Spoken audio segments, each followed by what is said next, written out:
Hey guys, tonight we're going to dive deep into one of history's most fascinating and mysterious practices: how the ancient Egyptians preserved their dead, transforming them into mummies. Picture yourself walking into the dimly lit chambers of a tomb, the air thick with incense, while priests in linen robes move silently, preparing the body of a once powerful individual for their journey to the afterlife. It's a process that spans weeks, involving intricate rituals, sacred tools, and beliefs that seem almost magical. Now, I have to warn you, you probably won't survive this process yourself. Trust me, ancient Egyptian embalming was no cakewalk. But as we unravel the secrets of their mummification techniques, you'll see how these elaborate practices were meant to ensure the deceased had eternal life. So, before you get comfortable, take a moment to like the video and subscribe, but only if you genuinely enjoy what I do here. And if you'd like, post your location and local time in the comments below. I'd love to see where everyone's tuning in from tonight. Now, dim the lights, maybe turn on a fan for that soft background hum, and let's ease into tonight's journey together. The ancient Egyptians were meticulous when it came to preserving the bodies of the dead, and their motivations went far beyond simple preservation. For them, death wasn't an end, but a transition, one that required a great deal of care and attention to ensure the soul could live on in the afterlife. The belief in an afterlife was central to Egyptian culture, and they saw mummification as the key to making sure that journey was a smooth one. The body was simply the vessel, a physical form that housed the soul, which they believed needed to be protected and preserved for eternity. Historians still debate exactly when mummification started, whether it was by divine influence or a gradual cultural development. Some scholars believe that the Egyptians may have stumbled upon the technique by accident, noticing how naturally preserved bodies appeared in the dry desert sand. Others think it was a deliberate invention by priests or royal officials, seeking to honor the gods and ensure eternal life for the pharaohs. Regardless of how it began, mummification became a crucial part of the burial process for both royalty and commoners alike. The first step in mummification was quite a simple yet crucial one: cleaning the body. The body was carefully washed with water and, sometimes, with special oils. You can imagine how hot and dry the Egyptian desert could be, so they didn't just use water.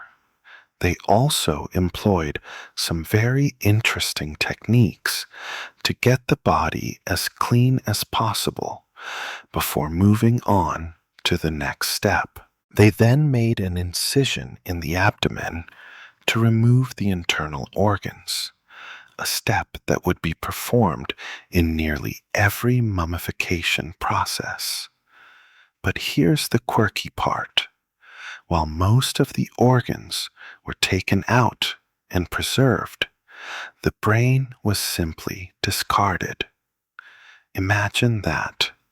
One of the most important organs in our bodies today was considered utterly useless to the Egyptians. Historians still argue whether they thought the brain had no purpose for the soul's journey, or if they just didn't know what to do with it. Either way, the brain was typically discarded, often through the nose, a rather bizarre yet efficient technique. The stomach, lungs, liver, and intestines, however, were considered vital for the afterlife. These organs were carefully removed, cleaned, and placed in small canopic jars made of stone or clay, each one representing one of the four sons of Horus, the ancient Egyptian gods of protection.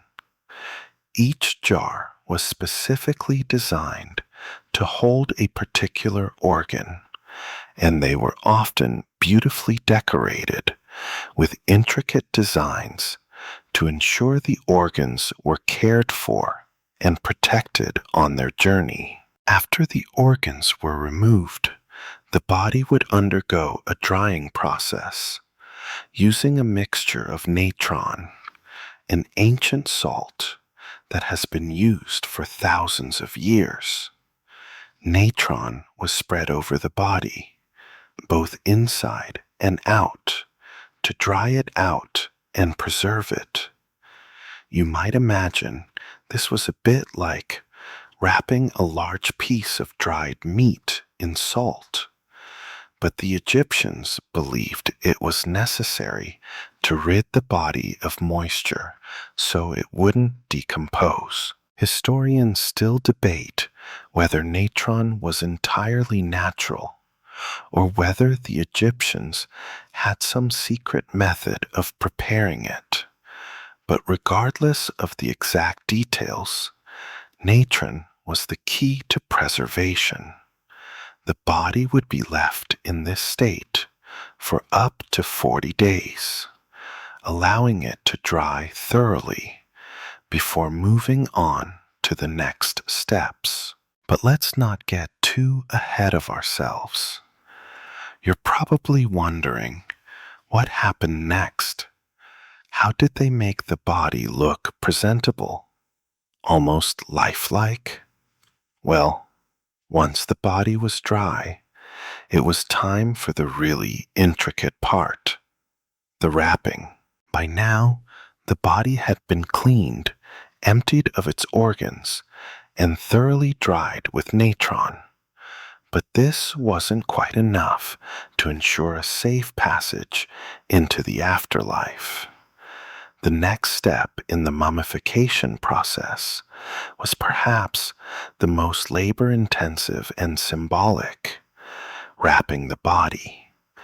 This step, which took days to complete, was not just about preserving the form, but about securing the soul's safety in the afterlife.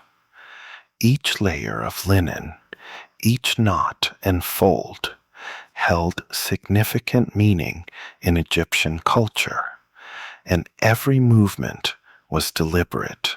The Egyptians believed that every part of the body had to be carefully protected from harm, whether from physical decay or from evil spirits.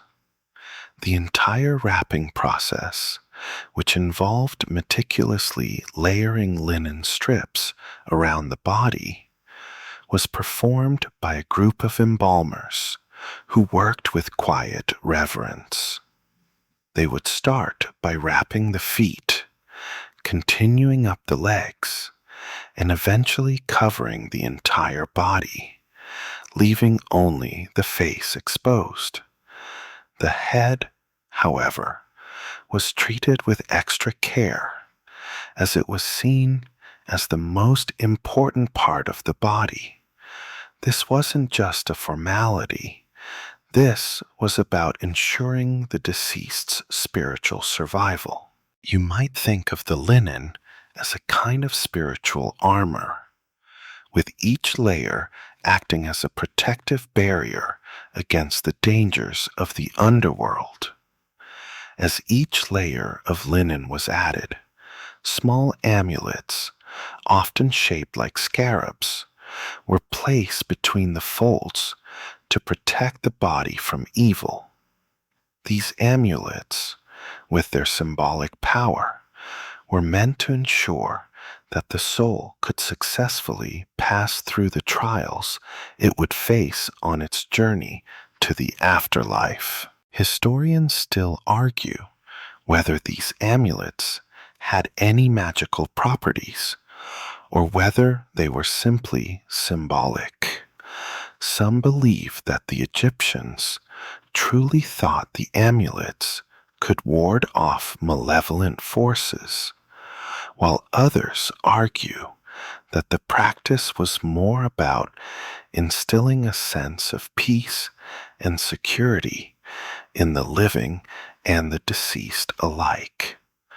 Either way, the amulets played an important role in the overall mummification process. As the body was wrapped, the embalmers would recite prayers and spells, calling on the gods to protect the deceased and guide their spirits safely to the afterlife.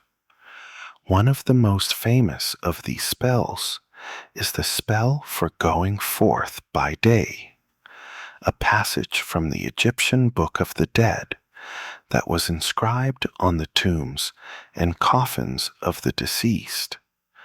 This spell, along with many others, was believed to give the soul the strength it needed to face the trials of the underworld and ensure its safe passage into eternity. The process of wrapping could take days, sometimes weeks, depending on the wealth and status of the deceased. Pharaohs, for example, might have had hundreds of layers of linen wrapped around them, along with an elaborate collection of jewelry, amulets, and other valuable items to accompany them on their journey. Commoners, on the other hand, would have received simpler wrappings, with fewer amulets and less decoration. But the principle remained the same: protection and preservation. Once the body was completely wrapped, the embalmers would cover the entire body with a resinous substance, which helped to seal the linen and ensure that moisture couldn't get in. This resin also served as a protective coating, further aiding the preservation of the body. It was during this stage that the body began to take on the familiar, lifelike appearance that we often associate with mummies. The resin hardened over time, giving the body a slightly glossy finish that helped to preserve its form for centuries to come. But the wrapping wasn't just about physical preservation. The layers also had spiritual significance. Egyptians believed that the body had to be perfect in every way, both in form and in spirit, before it could enter the afterlife. Any imperfections, no matter how small, could prevent the deceased from achieving eternal life. This belief led to the meticulous care with which each body was treated, ensuring that even the smallest detail was attended to. Historians often point to the quality of the wrapping as an indicator of the deceased's social status. The wealthier the individual, the more elaborate and carefully executed the wrapping process. For example, high-ranking officials or nobles would often be wrapped in linen that was dyed a rich color, while commoners would have to settle for simpler, undyed linen. Still, all mummies, regardless of status, were wrapped with the same level of care and attention because each was destined for the same goal, eternal life. And here's the quirky part. Despite all the time and effort put into wrapping and preserving the body, many Egyptians believed that the real preservation occurred after death, when the body was fully encased in the tomb. You might be wondering, how did they know it worked? Well, many of them didn't.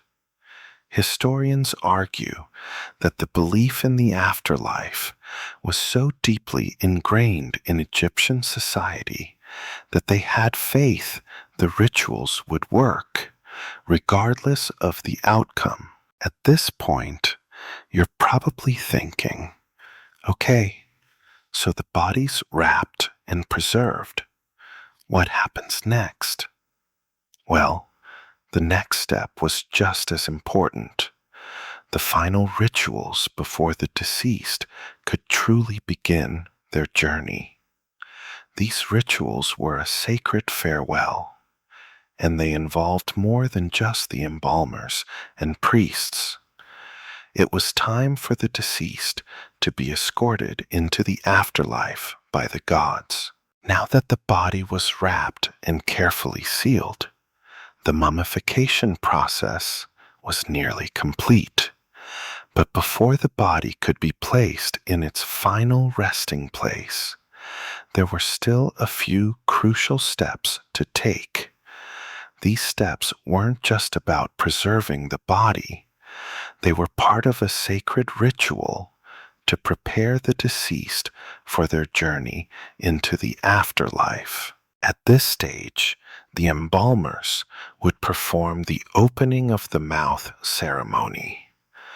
This ritual was believed to reanimate the body and allow the soul to return to the body if needed, giving the deceased the ability to speak, eat, and breathe in the afterlife.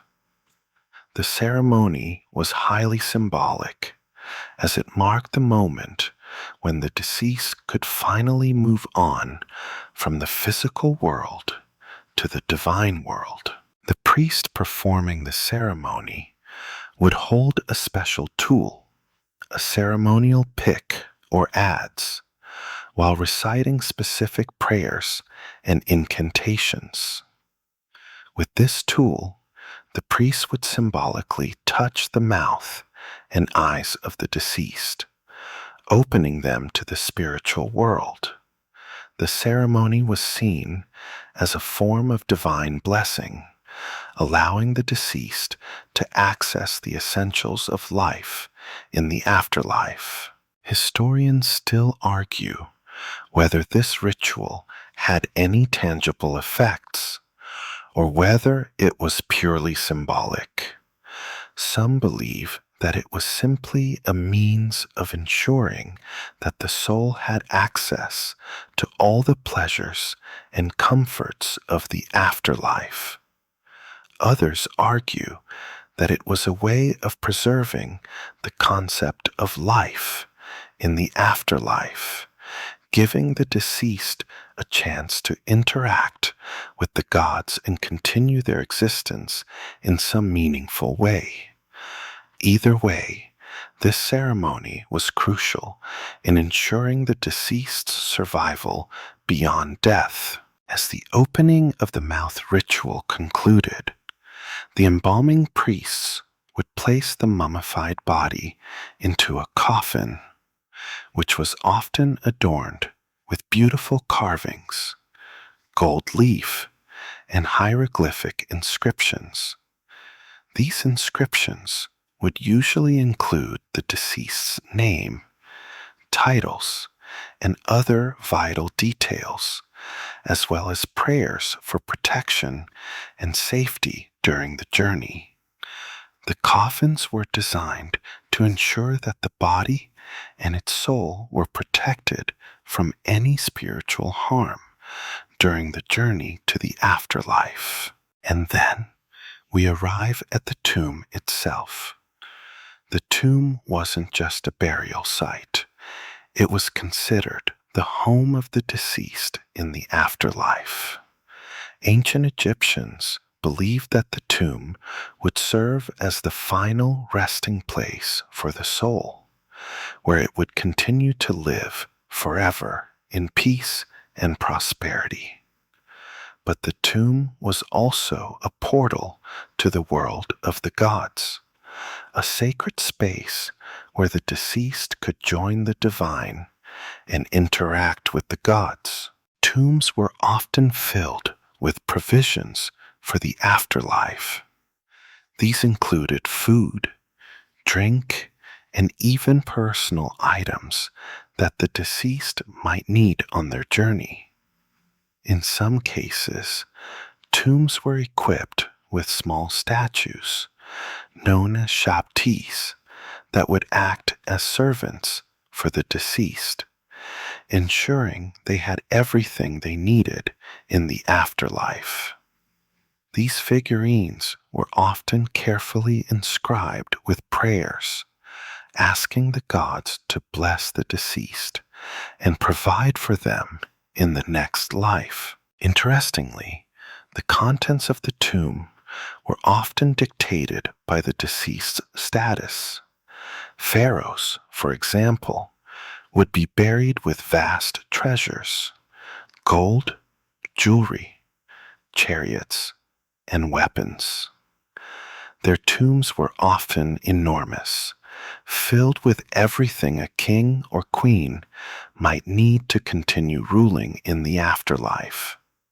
Commoners, on the other hand, were buried with much simpler provisions, though for them too, the tomb was meant to be a secure space where the soul could rest. Historians still debate how many people truly believed in the afterlife versus those who were simply following religious customs. Some scholars argue that the vast majority of Egyptians sincerely believed in the gods and the afterlife, while others believe that some people, especially the commoners, might have been more pragmatic in their approach to burial practices. The tombs themselves were often elaborate structures, cut into the rock or built as grand pyramids. These tombs weren't just meant to house the dead. They were seen as essential to the continuation of life after death. As the body was placed into the tomb, a special priest would conduct a final ceremony, bidding farewell to the deceased and sending their soul off to the afterlife. As the tomb was sealed, the mummified body would be left to rest in peace, surrounded by its treasures and provisions. But the work of the priests and embalmers wasn't finished yet. It was common for Egyptians to conduct offerings and prayers at the tomb long after the burial was complete. These rituals were believed to sustain the soul and ensure that it continued to thrive in the afterlife. Now, I know you're probably wondering, wasn't that the final step? Well, not quite. While the body was safely tucked away in its tomb, the ancient Egyptians believed that the soul's journey was far from over. You see, it wasn't just about the body. It was about the soul's path through the underworld, which was full of challenges, monsters, and obstacles. To ensure a smooth passage, they relied on the intervention of the gods, who would protect the deceased and guide them through the perilous journey. Historians still argue whether the Egyptians truly believed in all the details of the journey, or whether it was just part of their rich mythology. But one thing is certain: they took the process of mummification and burial incredibly seriously. It was more than just preserving a body.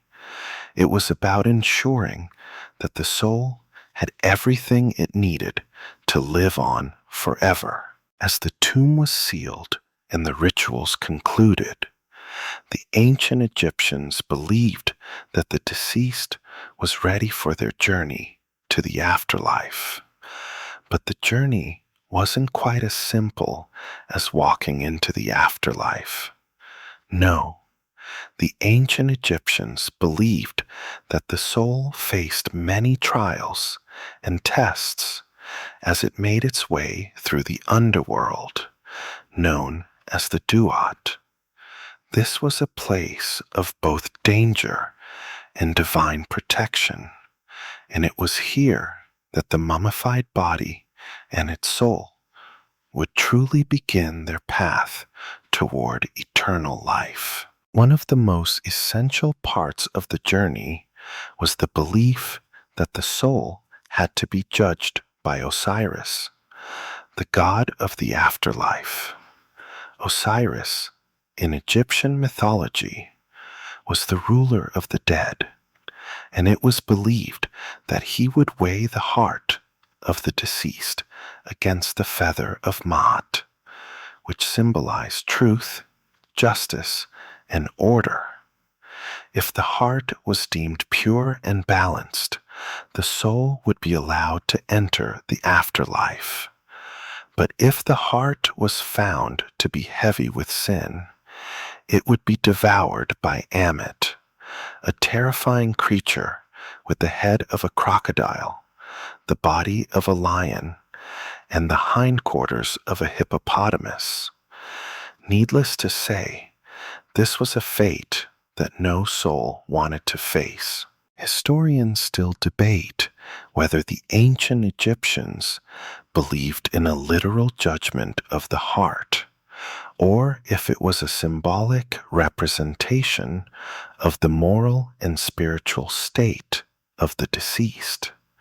Some scholars argue that the heart was seen as the seat of the soul and conscience, while others suggest that it was a more poetic concept meant to represent the deceased's life choices. Regardless, the weighing of the heart was one of the most important rituals in the Egyptian afterlife. The soul's journey was filled with challenges, and the deceased would need the help of the gods to overcome these obstacles. Along the way, the soul would encounter a series of gates, each guarded by a terrifying creature or obstacle. But these creatures weren't always there to punish the soul. Some were there to test the deceased's worthiness, while others were simply there to protect the soul from evil forces. The gods, including Anubis, the god of mummification and the afterlife, would offer their guidance and protection to ensure a safe passage.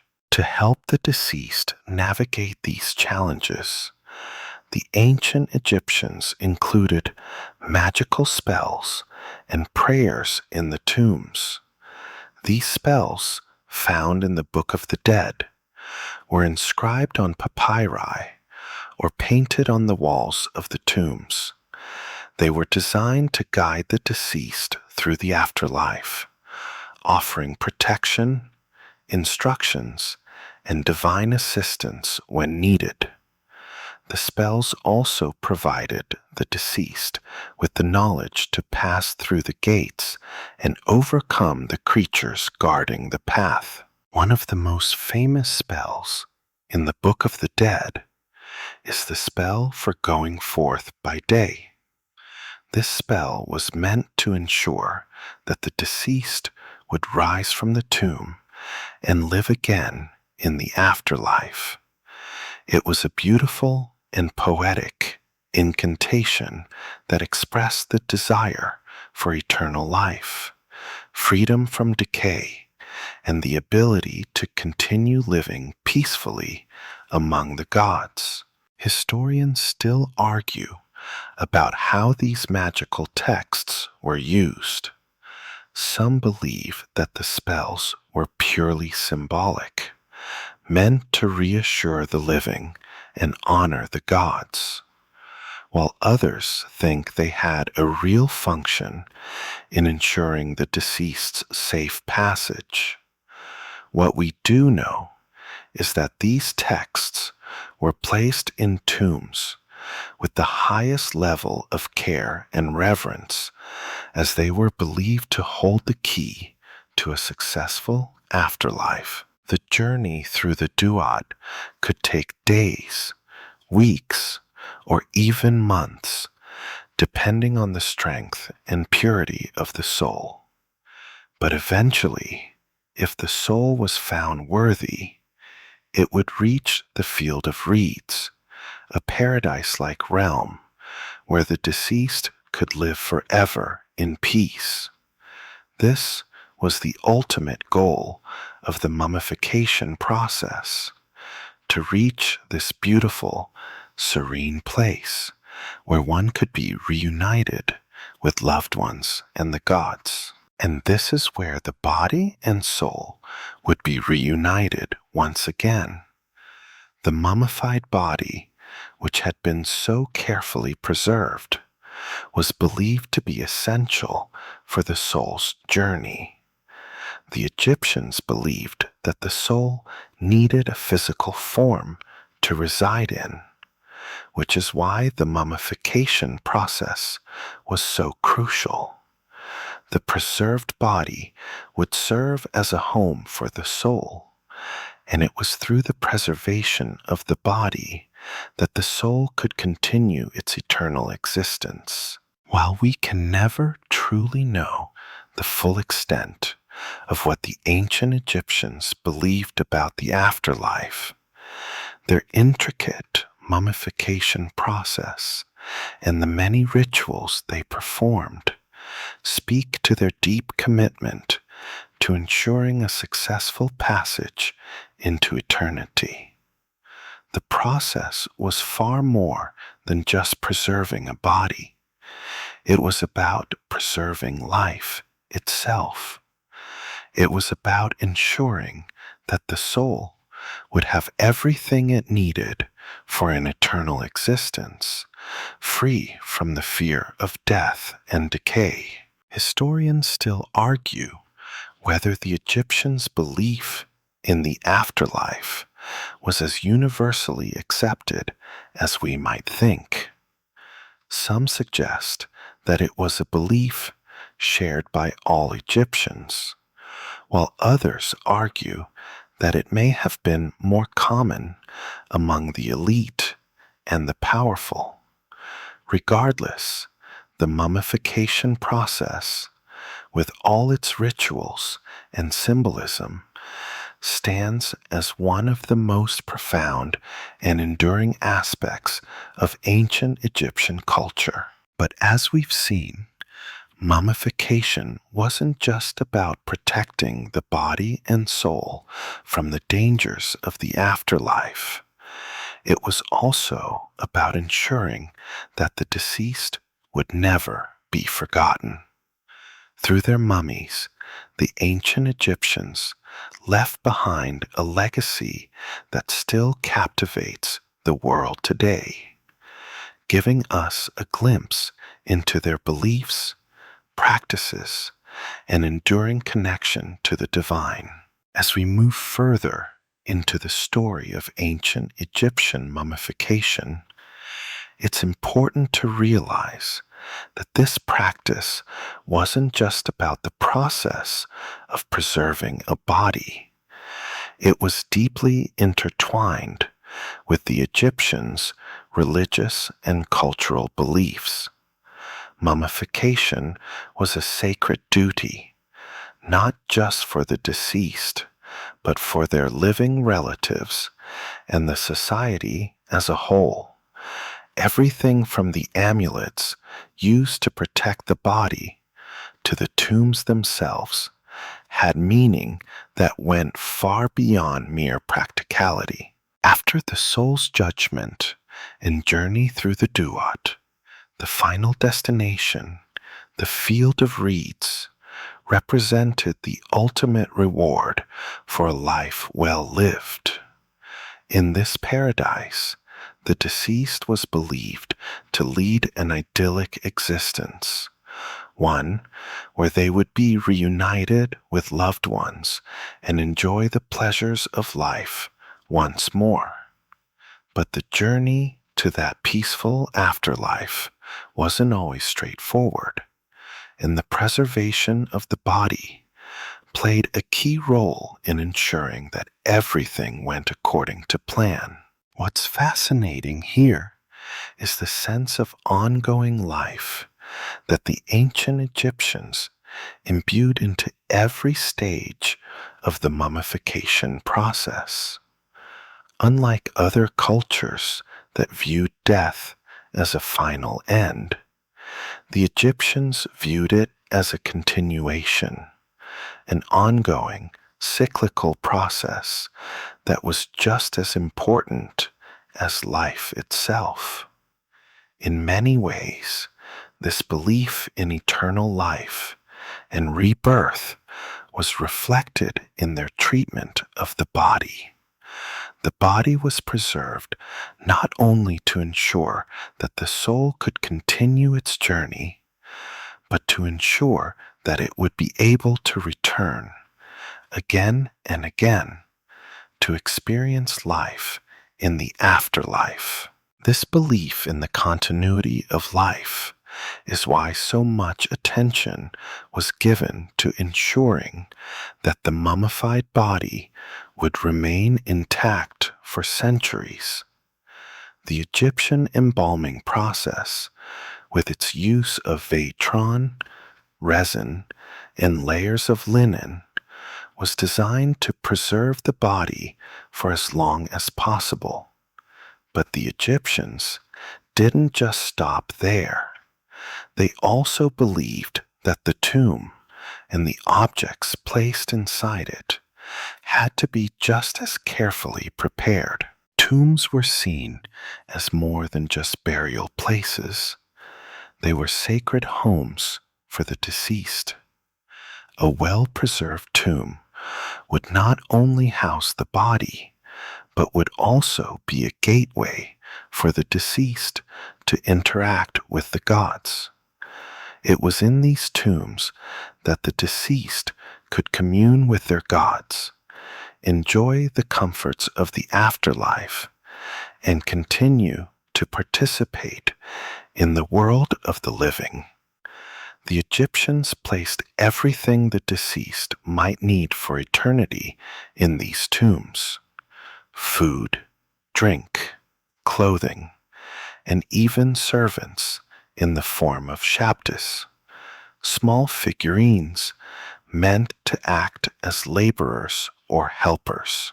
These items, often placed with the deceased, were there to ensure that the soul had everything it needed to thrive in the afterlife. The belief in material possessions, like furniture, jewelry, and even artwork, being useful after death was another reflection of the Egyptians' cyclical view of life and death. The soul wasn't just freed from the body, it was given the resources to live again in a new world. Historians still debate the role these objects played in Egyptian life. Were they meant as practical offerings, Or were they symbolic representations of the life the deceased hoped to continue in the afterlife? Some suggest that the inclusion of these items was about keeping the deceased comfortable, while others argue that it was a means of providing for the spiritual needs of the soul. A particularly interesting aspect of Egyptian tombs was the way in which they were designed to be open to the living world. While they were physically sealed, they were also equipped with numerous doors, windows, and chambers to allow offerings from family members and priests to enter the tomb on a regular basis. These offerings were made in the hopes that the deceased would receive the nourishment and attention needed to survive their journey. When we think of tombs today, we usually imagine them as places of finality, silent and still. But for the ancient Egyptians, tombs were not just for the dead. They were sites of constant engagement with the living. Relatives would make offerings of food and drink, and priests would continue to recite prayers and perform rituals to ensure that the soul was properly cared for. The tomb was, in a sense, a living place, a place where life, death, and the afterlife all intersected. The process of mummification and the accompanying burial rituals were intensely personal, but they also reflected a broader belief in the connection between the world of the living and the world of the dead. Mummification was seen as a way of ensuring that those who had passed could continue to play a role in the lives of the living. The tomb, the body, and the soul were all interconnected in a deeply spiritual and cultural way, and each part of the process, whether it was the wrapping of the body or the placement of offerings in the tomb, was designed to maintain that connection. So, when you think of ancient Egyptian mummification, remember that it wasn't just about preserving a body. It was about ensuring that the soul could continue to thrive year after year, century after century. It was about ensuring that death was never truly an end, but a continuation of the story. The tomb was a sacred space, and the mummification process was the key to unlocking that space. In the end, the legacy of mummification still captivates our imagination. The mummies themselves are not just preserved bodies. They are windows into the ancient Egyptian worldview, a glimpse into their understanding of life, death, and the afterlife. It's hard not to wonder how the people of ancient Egypt saw their own lives in relation to their mummified ancestors. Did they believe that one day their own souls would join these preserved bodies in the afterlife? Did they view death as simply a step in an ongoing process, just as they viewed life as an eternal journey? Historians still wonder about the exact nature of Egyptian beliefs, but what is clear is that their approach to mummification was an extraordinary expression of their desire for immortality. They didn't just want to preserve the body, they wanted to preserve the soul, to give it a home, a place to return to time and time again. And in doing so, They created a practice that still endures, captivating the modern world with its mystery and wonder. As we continue exploring the legacy of ancient Egyptian mummification, it's clear that this elaborate process wasn't merely a burial ritual. It was an intricate reflection of the Egyptians' belief in immortality. For them, the preservation of the body was essential to ensure that the soul could continue its journey, forever entwined with the divine. However, what makes this story even more intriguing is the enduring mystery surrounding the mummification process itself. How did the ancient Egyptians know so much about preserving bodies for eternity? And why did they go to such extraordinary lengths to perfect the art of embalming? One of the most remarkable aspects of mummification was the use of various tools and techniques, many of which have left modern scientists in awe. The Egyptians, of course, didn't have the advanced technology we have today, yet they managed to create a preservation process that allowed the bodies of pharaohs and commoners alike to survive for millennia. Their methods were so effective that even now, thousands of years later, we are still able to study their mummies, uncovering secrets about their lives, health, and even their diets. Historians and scientists still argue about the specific techniques used during the mummification process. For instance, some experts believe the embalmers use heated metal tools to remove the internal organs, while others suggest they employed stone tools.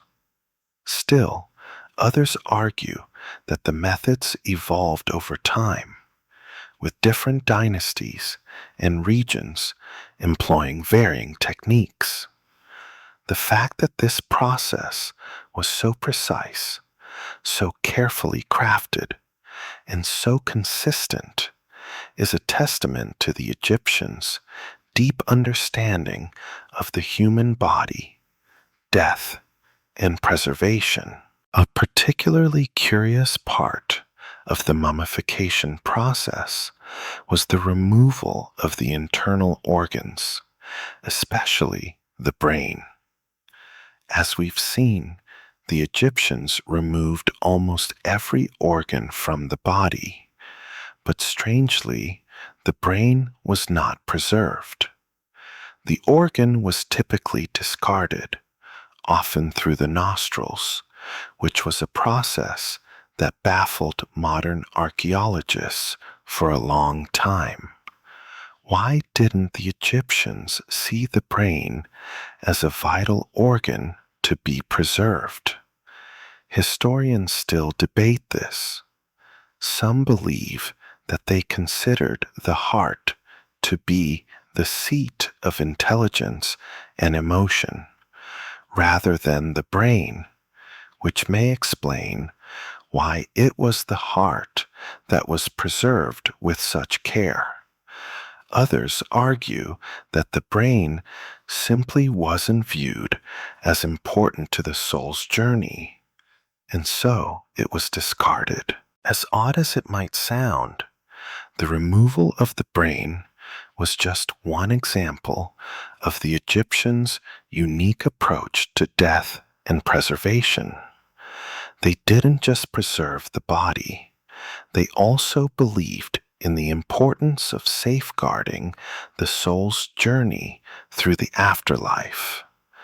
To that end, they created a rich tapestry of mythology, belief systems, and religious practices that intertwined with the mummification process. The tombs the body, the rituals. They were all part of a larger, interconnected system that supported the idea of eternal life. Perhaps one of the most intriguing aspects of mummification was the spiritual symbolism embedded in every stage of the process. From the amulets placed inside the body to the special oils used to anoint it, everything had meaning. The ancient Egyptians were deeply concerned with ensuring that nothing in the process would interfere with the soul's journey. The wrapping of the body wasn't simply a way to preserve it. It was a ritual act that was intended to protect and shield the soul from evil forces, particularly those encountered in the duat. Another fascinating feature of the mummification process was the use of intricate burial goods. These goods, which ranged from jewelry and weapons to food and clothing, were placed inside the tomb to accompany the deceased. They weren't just for show, they were believed to be essential items for the soul's journey and existence in the afterlife. The amount and quality of the goods placed inside the tomb varied according to the deceased's status, with pharaohs and nobles buried with vast amounts of wealth, while commoners were laid to rest with simpler offerings. Yet, regardless of their wealth, all Egyptians believed that the soul would need certain provisions to sustain itself in the afterlife. Historians and archaeologists still debate the significance of these burial goods. Some believe they were intended to provide the deceased with the comforts of earthly life, ensuring that they had everything they needed in the afterlife. Others argue that the goods were symbolic, representing the deceased's status and role in society, and were meant to honor their legacy. Regardless of the interpretation, these objects were a vital part of the tomb and the mummification process, ensuring that the soul was well equipped to face the challenges of the afterlife. Despite all the care and effort that went into mummification, it was ultimately the tomb that played a crucial role in the preservation of the soul. The tomb was not merely a resting place for the body. It was a gateway to the afterlife, a space where the living could interact with the deceased. Offerings and prayers would be made to the gods, and rituals would be performed to ensure that the soul had everything it needed to succeed in the afterlife. The tomb was designed to be a home for the deceased, a place where they could continue their existence and maintain a connection to the living world. What's interesting, though, is that despite all the belief in the afterlife, not all Egyptians could afford the elaborate mummification process. The wealthy, especially the pharaohs and nobility, could afford grand tombs and elaborate mummification procedures. But for the common folk, mummification was a far more humble affair. Even so, the desire for eternal life was shared by all, and many commoners could still be buried with simple embalming techniques and small tombs. This universal desire for immortality is one of the most striking aspects of ancient Egyptian culture, and it's part of what makes the mummification process so enduring and fascinating. Historians still debate the social and economic implications of mummification. Some believe that mummification was a privilege reserved for the rich, while others argue that even commoners believed in the afterlife and were willing to invest whatever they could in their journey. Regardless of the specifics, the widespread practice of mummification highlights the Egyptians' deep commitment to the idea of eternal life and their belief in the importance of ensuring that the soul would always have a place to return to. As we continue to delve deeper into the fascinating world of ancient Egyptian mummification, it's hard to ignore the incredible legacy this practice left behind. The Egyptians weren't just concerned with death. They were focused on ensuring that death was only a step in a much larger journey. Mummification, when you think about it, wasn't just about preserving the body. It was about preserving the soul's eternal journey and providing the necessary tools for that soul to thrive in the afterlife. The careful, detailed process of embalming, the amulets placed for protection, the tombs filled with treasures, it all had one purpose: to ensure that the soul could live forever. And yet, despite the immense care and attention to detail that went into the practice of mummification, there were still challenges that lay ahead, even after the burial was complete.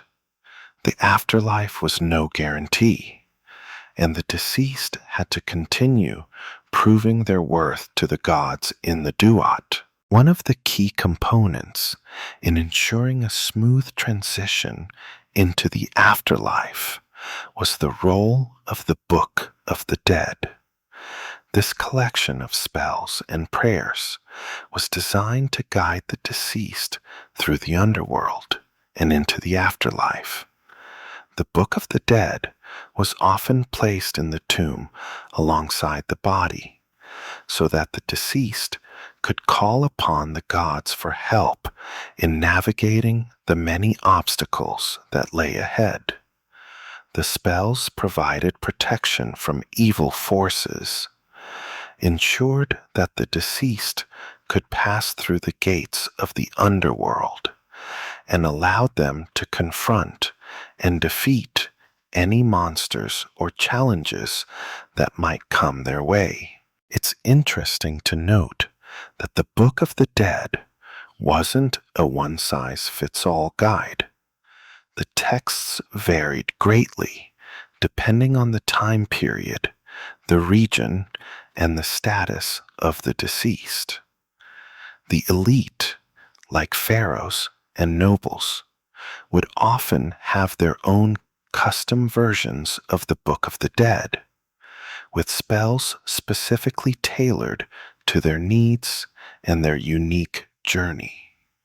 For the common folk, the Book of the Dead would often be a more standard version, but it was still filled with essential spells to ensure a safe passage. Historians still debate whether the Book of the Dead was used exclusively for the elite, or whether it was available to all Egyptians. Some argue that only the wealthiest could afford the lavish versions of the texts, while others believe that even commoners had access to a simplified version, which might have been produced by local scribes. Regardless, what's clear is that the Book of the Dead played an integral role in the Egyptian belief system and provided an essential guide for the soul's journey. Once the body had been carefully embalmed and placed in its tomb, it wasn't simply left to rest undisturbed. The tomb, as sacred as it was, needed to be maintained and cared for over time. Families would regularly make offerings to the deceased, leaving food, drink, and other items at the tomb to ensure the soul's comfort.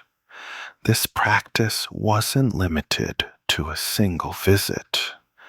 The ancient Egyptians believed that the soul would continue to need sustenance long after the body had been laid to rest. One of the most intriguing aspects of these offerings was the role of the ka, the part of the soul that lived on after death.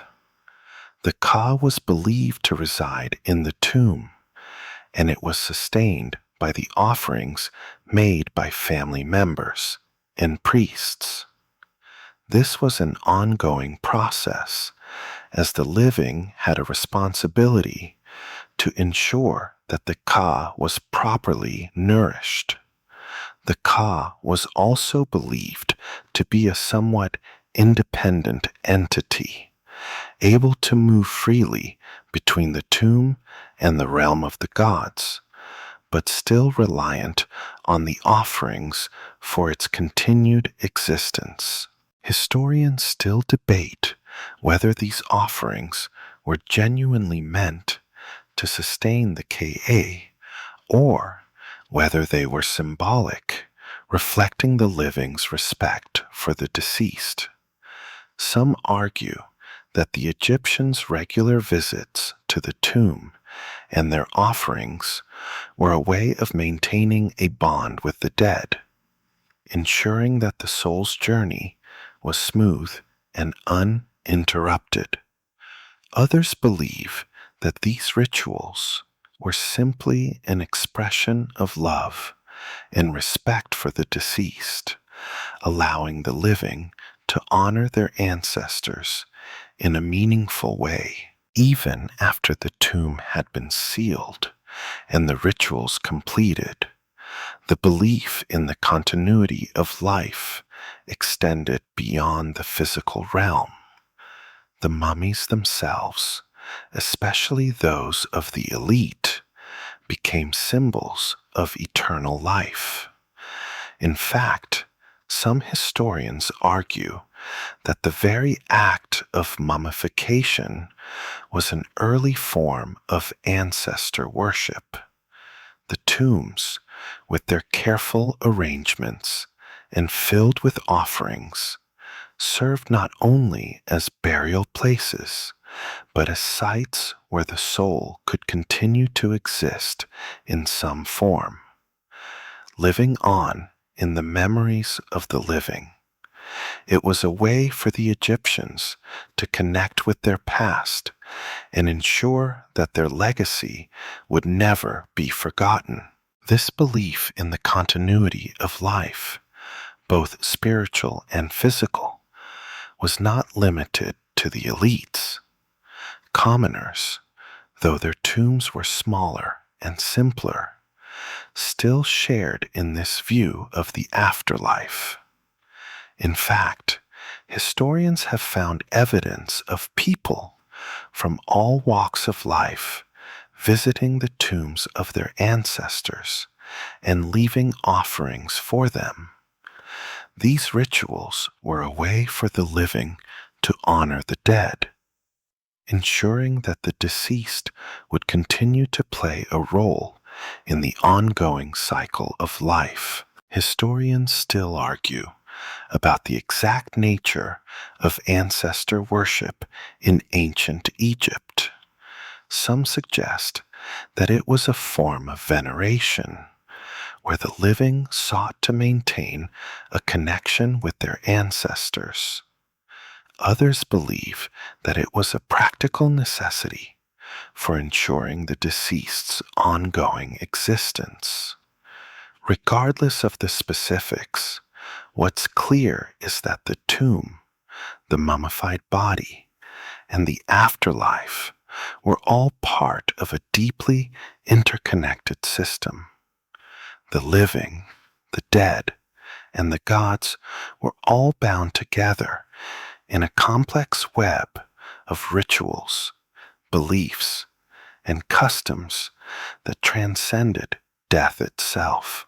Now that we've explored the elaborate and multifaceted mummification process, we can start to look at how the ancient Egyptians' beliefs surrounding death were not just confined to their burial practices. These customs and rituals extended far beyond the tombs and embalming rooms and permeated every aspect of Egyptian society. The very notion of eternal life was so deeply ingrained in their culture that it influenced everything from daily routines to religious practices. It's fascinating to think that the reverence for the afterlife shaped not only how they treated the dead, but how they lived their lives in the first place. One of the key elements that linked the living and the dead in ancient Egypt was the concept of Ma'at, the principle of truth, balance, and cosmic order. This idea was so central to Egyptian beliefs that it was woven into almost every aspect of their society. Ma'at wasn't just a philosophical or religious principle. It was a daily guide to living a good and just life. It was also essential for the afterlife. The Egyptians believed that to achieve eternal life, you had to live in accordance with Ma'at during your time on earth. This meant that being honest, fair, and respectful to others wasn't just important for maintaining harmony in life. It was crucial for ensuring a safe passage into the afterlife. This connection between the living and the afterlife is most apparent in the practice of regular offerings made to the deceased. The idea was that those offerings helped maintain the balance of Ma'at, keeping both the world of the living and the dead in harmony. The act of making offerings to the deceased was seen as an essential duty, both for the individual and for society as a whole. It wasn't just about showing respect. It was about maintaining cosmic order, ensuring that the spirits of the dead were cared for so they could, in turn, continue to protect the living. Historians still debate whether the ancient Egyptians truly believed that their offerings kept the balance of Ma'at intact, or whether they saw them as merely an expression of love and respect for the deceased. Some scholars argue that it was a practical, almost transactional process, while others suggest it was more about spiritual connection. Regardless of the interpretation, what's clear is that these offerings weren't just occasional. They were a regular part of life in ancient Egypt, an essential ritual that ensured the dead were kept comfortable and at peace. The notion of spiritual protection didn't just apply to the tomb and the afterlife. The Egyptians believed that the living needed protection too. And this belief manifested in the use of amulets, charms, and spells. These magical objects and rituals were thought to shield individuals from harm, illness, and misfortune. Amulets shaped like scarabs, for example, were worn by Egyptians throughout their lives to offer protection, particularly in the afterlife. The scarab, a beetle associated with rebirth, became a symbol of protection, and it was often placed inside the wrappings of a mummy to ensure that the soul would have safe passage. Interestingly, historians have found that the belief in the power of amulets wasn't confined to just the elites. Common Egyptians also carried amulets with them, suggesting that the protection of the gods was seen as a universal need. In fact, many of these amulets, found in tombs or worn by individuals, were remarkably simple and unadorned, made from inexpensive materials like clay or wood. This indicates that the practice of using magical protection was widespread, with a deep cultural belief in the power of amulets to safeguard both the living and the dead. As we've seen, mummification and the associated burial rituals were only one part of a much larger belief system.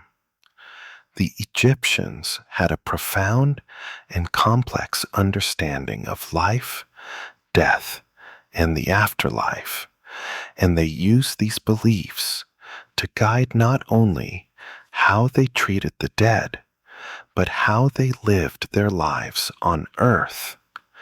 Everything from the construction of tombs to the rituals performed at the gravesite had one purpose: to ensure that both the living and the deceased could live in peace, harmony, and balance. But what happens when the balance is disturbed?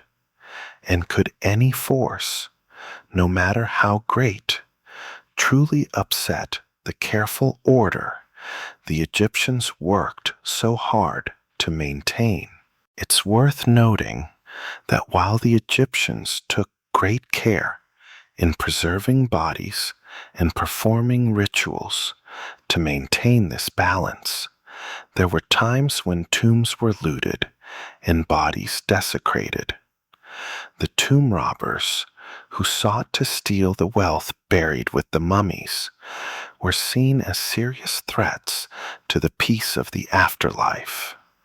The desecration of a tomb wasn't just a crime against the deceased. It was a direct challenge to the spiritual world itself. It upset the cosmic balance, which could, in theory, lead to chaos in both the spiritual and earthly realms. Tomb robbers were not just thieves. They were viewed as forces of disruption. In some ways, their acts were seen as a symbolic tearing of the fabric that held the universe together.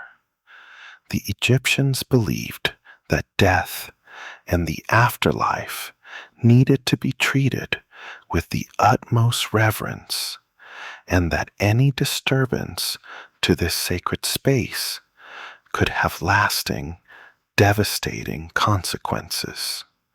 And so, while many of the mummified bodies we find today are part of our archaeological and historical studies, the ancient Egyptians themselves would have viewed any form of tomb desecration as a calamity, one that disrupted the balance of Ma'id in the most profound way. Historians continue to study the impact of tomb robbers on Egyptian culture, as they played an undeniable role in the history of mummification. Not only did they steal precious treasures, but they also contributed to the idea that the afterlife was vulnerable to the forces of disorder.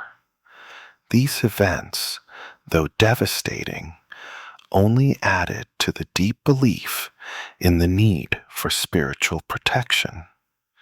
As such, the art of mummification and the construction of tombs became even more elaborate in the face of these threats, and efforts to preserve both the body and the soul became even more meticulous. The ancient Egyptians' belief in an eternal life didn't just exist in theory. It was intricately woven into the fabric of their daily lives. From the rituals performed at tombs to the objects and amulets used for protection, everything had one purpose: to maintain Ma'at, the cosmic order, and to ensure that life, both earthly and eternal, could continue without interruption. As we move further into the Egyptian beliefs surrounding death, mummification, and the afterlife, it becomes clear that the culture's relationship with the concept of immortality was deeply rooted in their understanding of the universe. Every aspect of the mummification process and burial rituals was designed to ensure that the soul could continue its journey beyond death. But this was not simply about maintaining life after death. It was about maintaining order and balance in the universe itself. The Egyptians saw death as an extension of life, one that needed constant care, attention, and protection. But while mummification itself was a central part of this belief system, the broader concept of the afterlife in Egypt was just as complex. The Egyptians didn't just believe in an abstract notion of life after death. They had specific, vivid ideas about what the soul would face in its journey. The Duat, or underworld, was often portrayed as a place full of challenges, monsters, and gods, all of which could either help or hinder the deceased on their journey to the afterlife. It's here that we see the importance of the gods in the Egyptian afterlife narrative. They were not just distant, abstract deities. They were real, active participants in the journey of the soul. Among the most important gods was Osiris, the god of the afterlife, who ruled over the deceased and judged their worthiness. But Osiris wasn't alone.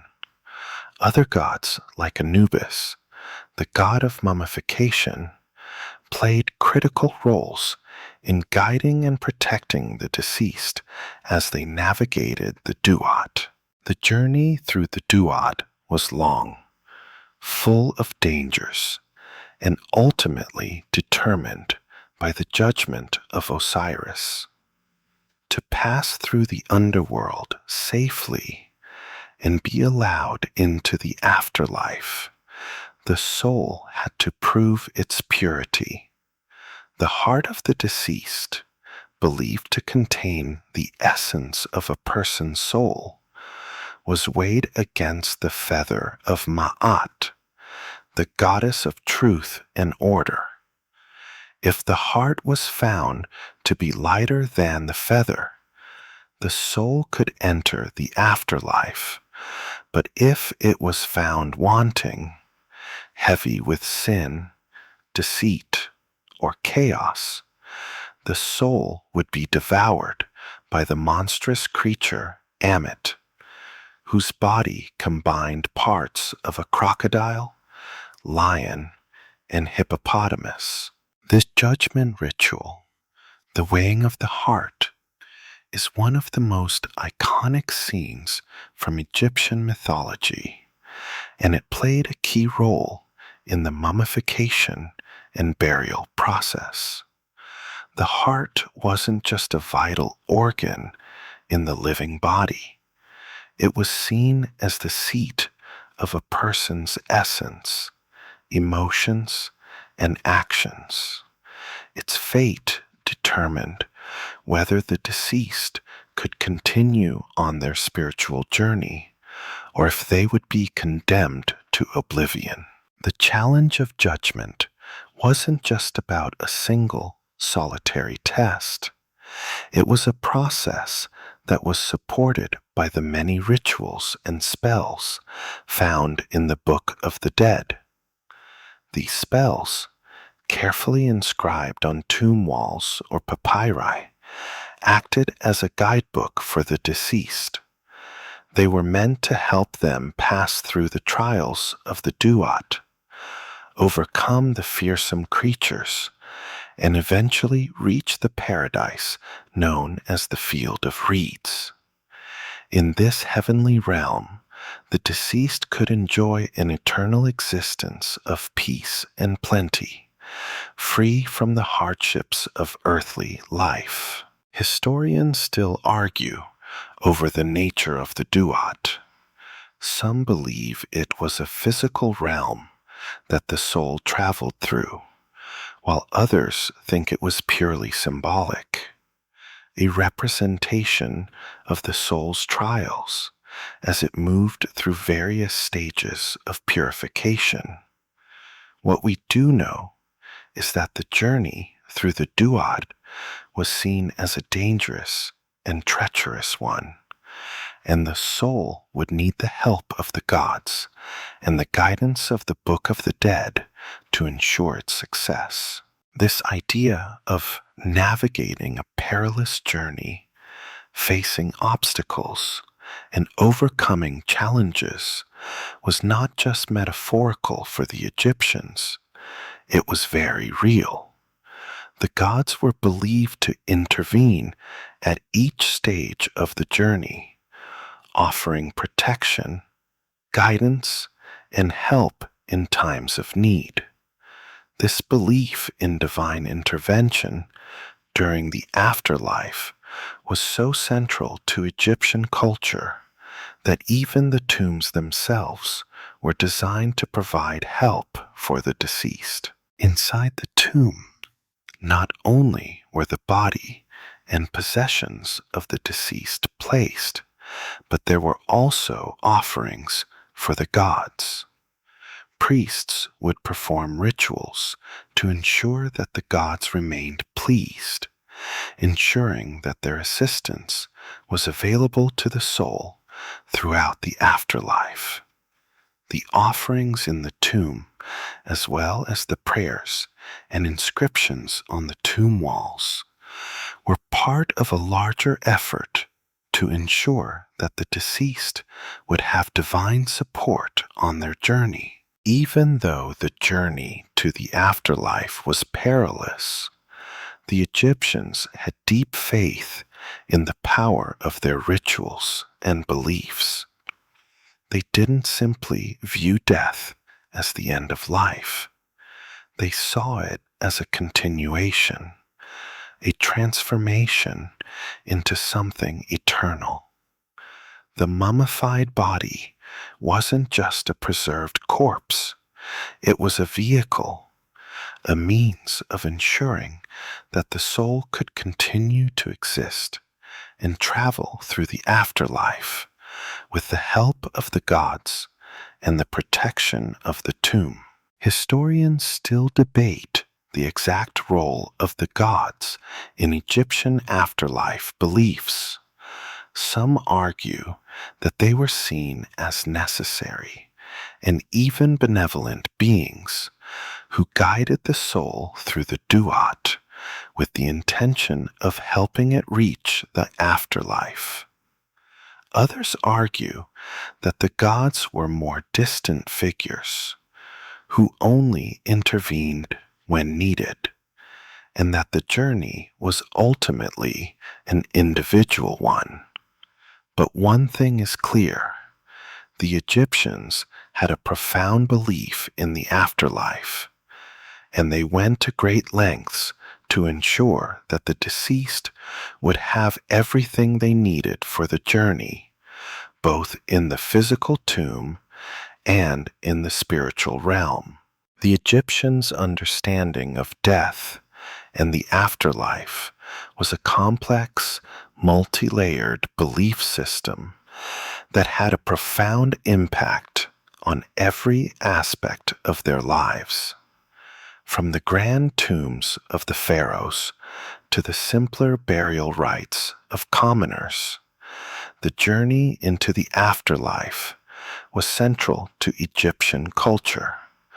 Their focus on preserving the body, maintaining cosmic order, and ensuring divine protection for the deceased shows just how deeply interconnected life and death were in their worldview. As we explore deeper into the spiritual beliefs and customs of ancient Egypt, it becomes evident that their view of death was not simply about endings, but about the continuation of life in a different form. The process of mummification, the tombs, the rituals, all these elements work together to ensure that the deceased would not fade into oblivion, but would be granted eternal life. This concept of immortality, however, was not a simple or one-size-fits-all affair. Depending on one's social status, wealth, and favor with the gods, the afterlife could look drastically different. Pharaohs, as the highest figures in Egyptian society, enjoyed the most elaborate and lavish funerary rites. Their mummification was the most detailed, their tombs the most grandiose, and their journey into the afterlife the most protected. The belief in divine kingship was central to Egyptian culture, and it was thought that pharaohs, as the living gods, would continue to rule in the afterlife.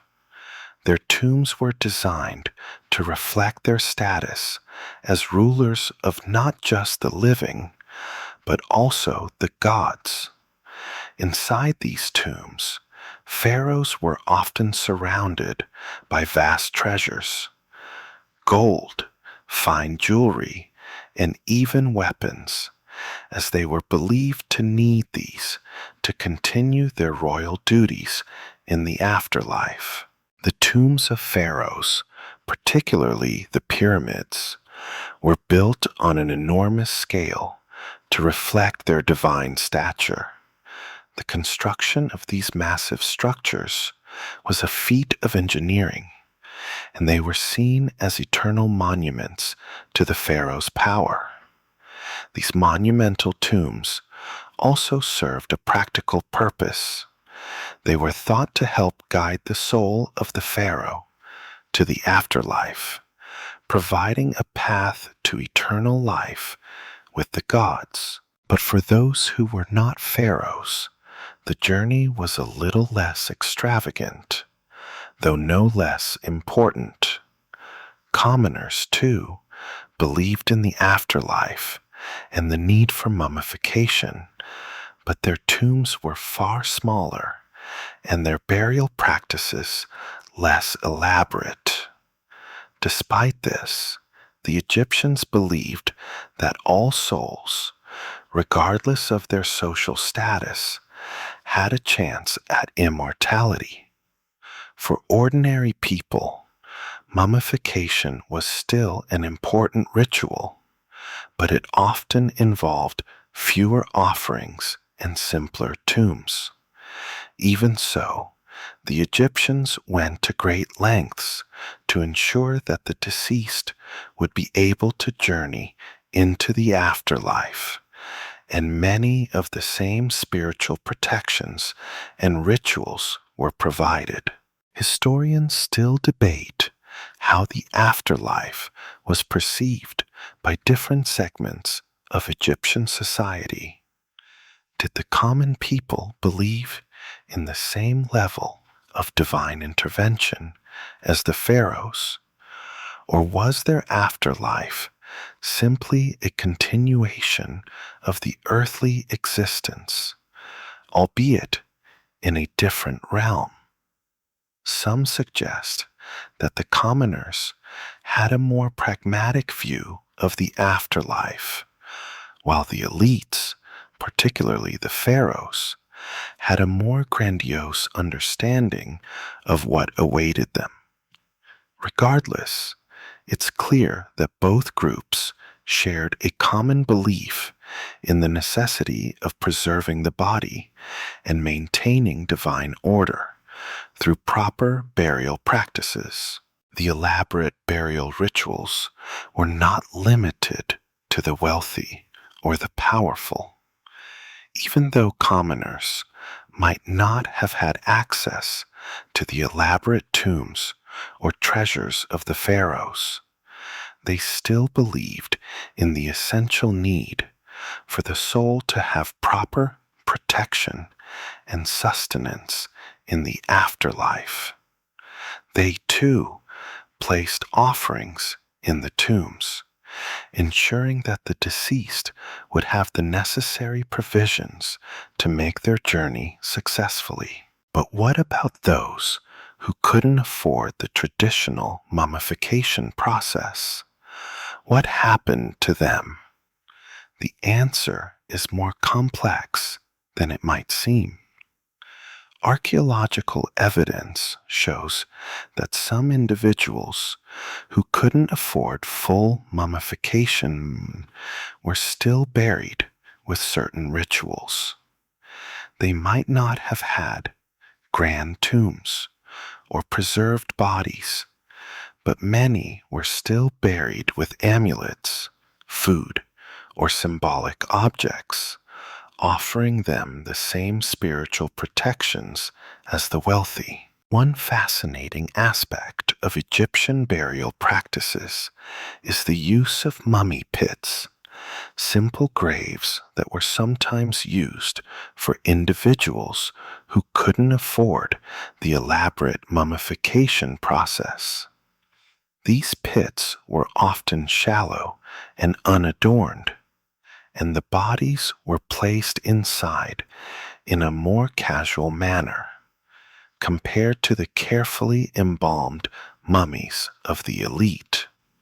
Despite the simplicity of these burial sites, the presence of offerings such as pottery, amulets, and food suggests that even the most humble Egyptians believed that their souls needed protection and care in the afterlife. Historians still argue about the accessibility of mummification to the broader population.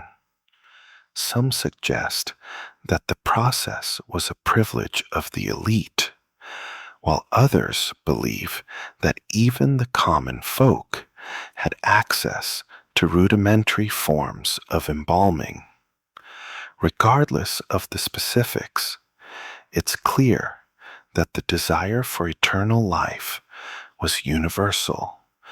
Whether rich or poor, the Egyptians sought to ensure their place in the afterlife through the preservation of their bodies, the offerings in their tombs, and the divine protection provided by the gods. The afterlife was not seen as a distant, abstract realm, but a continuation of life itself.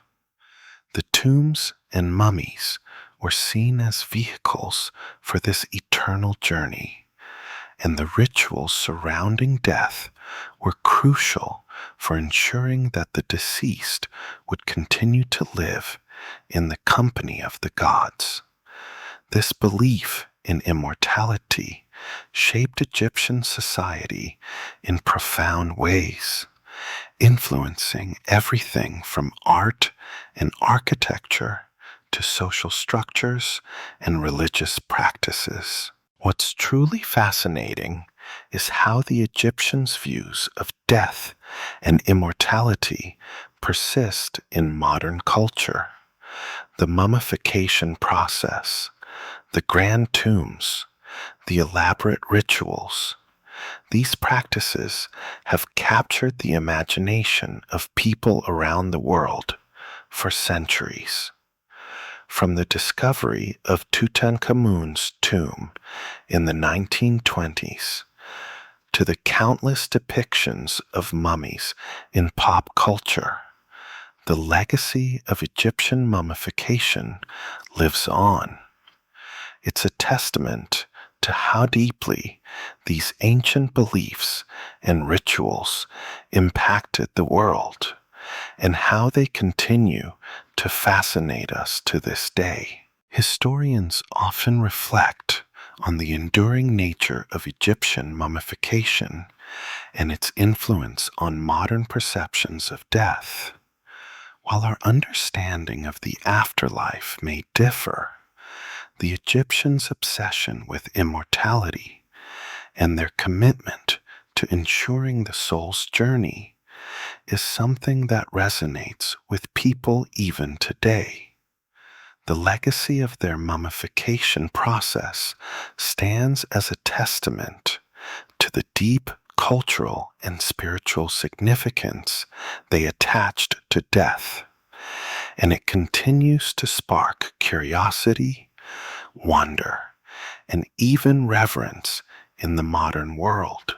As we reflect on the ancient Egyptian commitment to preserving the body and soul for the afterlife, we also need to consider how this belief system influenced broader cultural and social practices.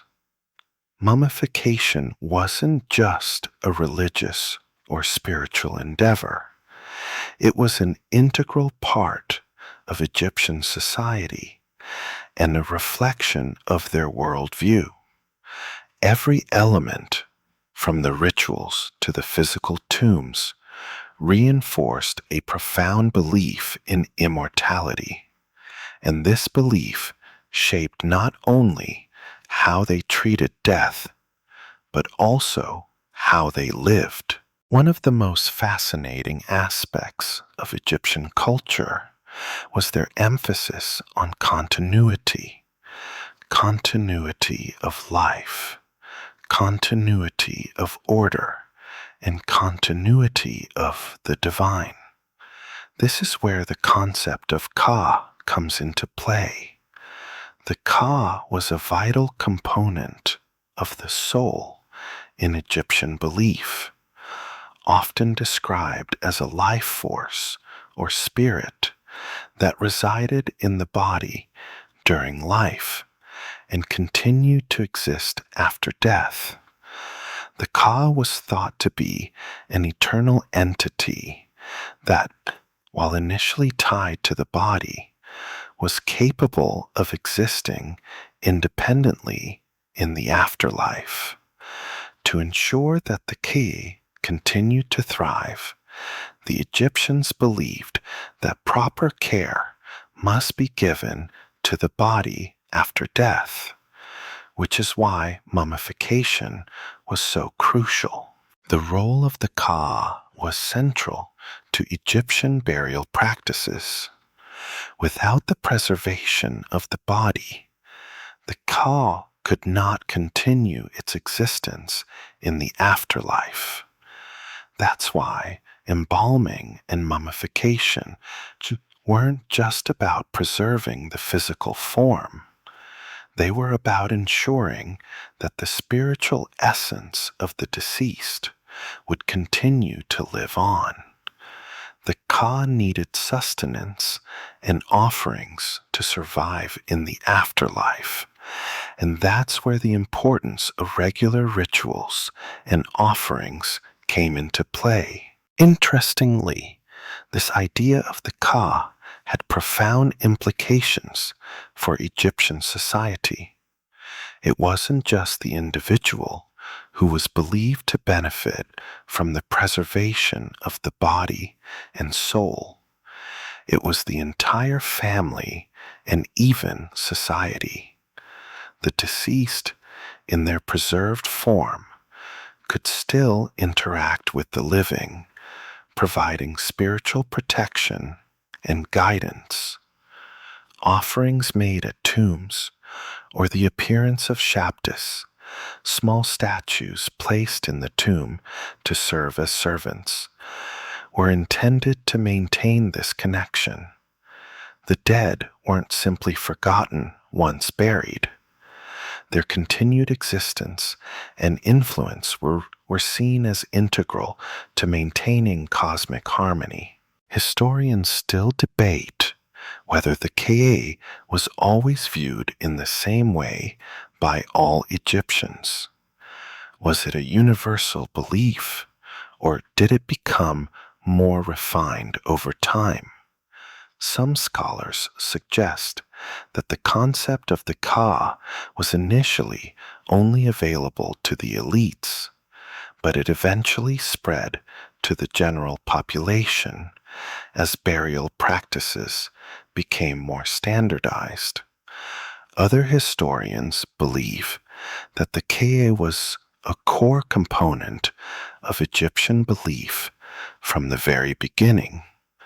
What's clear is that it was a fundamental part of their afterlife vision, and one that defined their approach to death and burial. The idea of the Ka didn't just impact religious practices, it also influenced Egyptian art and culture. The depictions of the deceased in tombs, for example, weren't just meant to show what the person looked like in life. They were carefully crafted representations that helped the Ka recognize itself after death. The tombs, with their intricate paintings and sculptures, were meant to provide the deceased with a reflection of the life they left behind, helping to keep their memory and essence intact. This focus on the preservation of both body and spirit gave rise to some of the most beautiful and enduring works of art in history. As we move through the tombs and mummies, it's important to note that the Egyptians were not the only ancient civilization with complex ideas about death. Cultures around the world, from Mesopotamia to the Americas, had their own unique practices and beliefs concerning death and the afterlife. But what set the Egyptians apart was the sophistication and depth of their rituals. The careful embalming, the creation of elaborate tombs, the use of spells and amulets, all of these elements came together to create a system of afterlife belief that was unlike any other. One of the most enduring elements of Egyptian death rituals is the tomb. In many ways, the tomb was a reflection of the deceased's life and status. The size, complexity, and richness of the tomb were directly tied to the individual's social rank and wealth. The tomb was not just a resting place, it was a sacred space where the deceased could continue to receive offerings and ensure their protection in the afterlife. For the pharaohs, tombs were monumental, pyramids that served as both burial chambers and gateways to the divine. For commoners, tombs were smaller, simpler, but still designed to protect and preserve the soul. These tombs were often filled with offerings, food, clothing, tools, jewelry, and sometimes even animals, all intended to provide for the deceased's needs in the afterlife. The Egyptians believed that the tomb wasn't just a place for the body to rest, but a space that could continue to influence the spiritual well-being of both the deceased and the living. This deep connection between the living and the dead was a defining feature of Egyptian culture and something that persisted for thousands of years. Historians have uncovered many of these tombs over the centuries, offering us a glimpse into the complexity of ancient Egyptian burial practices. From the famous tomb of Tutankhamun, with its treasure-filled chambers, to the more humble tombs of workers and peasants, the ancient Egyptians left behind a rich legacy of art, culture, and belief that continues to captivate us today. The discoveries of mummies and tombs have allowed us to peer into the past and gain a better understanding of how the Egyptians viewed life, death, and the journey in between. What's truly remarkable is how much we've learned from these ancient burial sites. While much of ancient Egyptian life remains shrouded in mystery, the mummies and tombs provide us with invaluable insights into their civilization. We can learn about their health, diet, social structure, and religious practices, all from the preserved bodies and the artifacts they left behind. It's a testament to the sophistication and foresight of the Egyptians that their burial practices continue to provide us with so much knowledge, even after thousands of years. In the end, the legacy of Egyptian mummification is not just in the physical remains of the deceased, but in the profound cultural and spiritual beliefs that these practices embodied. The Egyptians believed in the eternal continuation of life, and their efforts to preserve both body and soul speak to their deep commitment to that belief. Whether through the tombs, the mummies, or the rituals, the ancient Egyptians left behind a legacy of immortality that continues to intrigue and inspire us. As we continue to journey through the complex beliefs and practices surrounding Egyptian mummification and the afterlife, we begin to see that the mummies themselves were more than just preserved bodies. They were symbols of the Egyptians' deep connection to the divine, to the cosmos, and to the very fabric of life and death itself. The elaborate processes involved in mummification were a reflection of how the Egyptians saw themselves in relation to the divine order. They didn't just preserve the body for the afterlife. They preserved it to ensure that their souls could live on and continue interacting with the gods and the universe. The Egyptians viewed death not as a finality, but as part of a continuous cycle.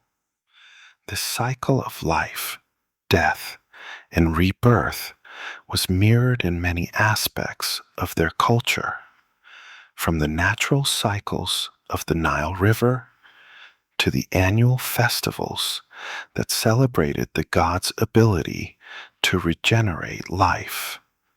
In this sense, death was simply another phase in the cycle, just as important as life itself.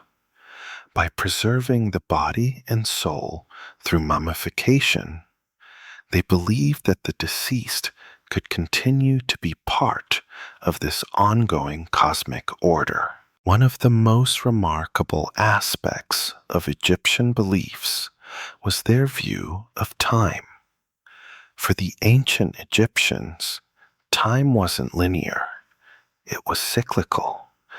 They saw the world as a place where the past, present, and future existed simultaneously, all intertwined in a constant, eternal flow. This cyclical view of time is one of the reasons why the Egyptians placed such great importance on the preservation of the body. They believed that by keeping the body intact, they were allowing the deceased to continue their existence in this eternal cycle. The preservation of life was not just about avoiding decay. It was about ensuring that the soul could be reborn, time and time again, into the endless cycle of life, death, and resurrection. In many ways, the act of mummification can be seen as an attempt to hold back the forces of decay, to maintain a connection between the living and the dead, and to defy the natural process of aging and destruction. The elaborate rituals, the use of resins, linen wrappings, and protective amulets were all aimed at ensuring that the body would remain intact for as long as possible, giving the soul the best chance to pass into eternity. It was a way of preserving not just the physical body, but the very essence of life itself.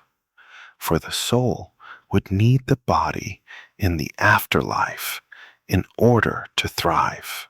As we dig deeper into Egyptian burial practices, we begin to notice the recurring theme of protection. The Egyptians saw the afterlife as a dangerous journey, filled with obstacles, monsters, and trials. The Duat, the underworld, was filled with creatures like serpents, crocodiles, and other mythical beings that could harm or hinder the deceased's soul. That's why the Egyptians filled their tombs with all sorts of magical objects, including amulets, spells, and figurines. These items were intended to protect the soul from these dangers and to ensure that the deceased could make it safely through the underworld and into the afterlife. Amulets, in particular, were thought to have magical properties that could ward off evil spirits, prevent decay, and even guarantee that the soul would pass through the gates of the underworld unscathed. Some amulets, like the scarab, symbolized rebirth and protection, while others, like the Eye of Horus, symbolized healing and safety. These symbols placed inside the tomb or even sewn into the linen wrappings of the mummies, were believed to provide the deceased with the necessary power to survive the trials of the afterlife. In many ways, the tomb became a sort of spiritual insurance policy, a guarantee that the soul would have everything it needed to live on in eternity. The tomb itself was a key part of this protection. It wasn't just a resting place for the body, it was a fortress designed to keep the soul safe from evil. Tombs were often decorated with scenes from the Book of the Dead, featuring gods and protective figures that were meant to guide the soul and offer divine protection. The walls of these tombs often depicted the deceased enjoying the pleasures of the afterlife, reaffirming the idea that death wasn't an end, but a new beginning. These images were meant to provide comfort, reassurance, and protection, helping the soul feel secure as it embarked on its journey. Historians still argue whether these elaborate tomb decorations were purely symbolic or if they were meant to serve as a sort of magical protection. Some scholars believe that the tombs were designed as actual portals into the afterlife, with the decorations and spells acting as a guide for the soul. Others suggest that these tombs were intended more for the living, serving as a visual reminder of the deceased's spiritual journey and reinforcing the belief that death was just another step in the cycle of life. Even the location of the tomb played a significant role in the deceased's journey to the afterlife. Pharaohs and the elite were often buried in massive, awe-inspiring pyramids that were aligned with the stars, symbolizing their connection to the gods.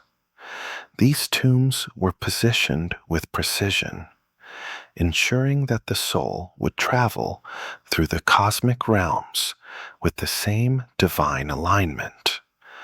Tombs of commoners, while smaller and less elaborate, still adhered to the same principle. They were built to ensure that the deceased's soul would have a secure passage to the afterlife.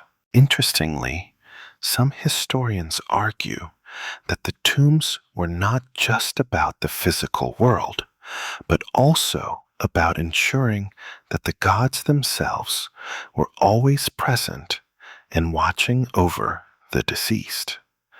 The tombs were constructed to be a place where the divine could meet the mortal, where the soul could continue to interact with the gods and participate in the ongoing flow of cosmic energy.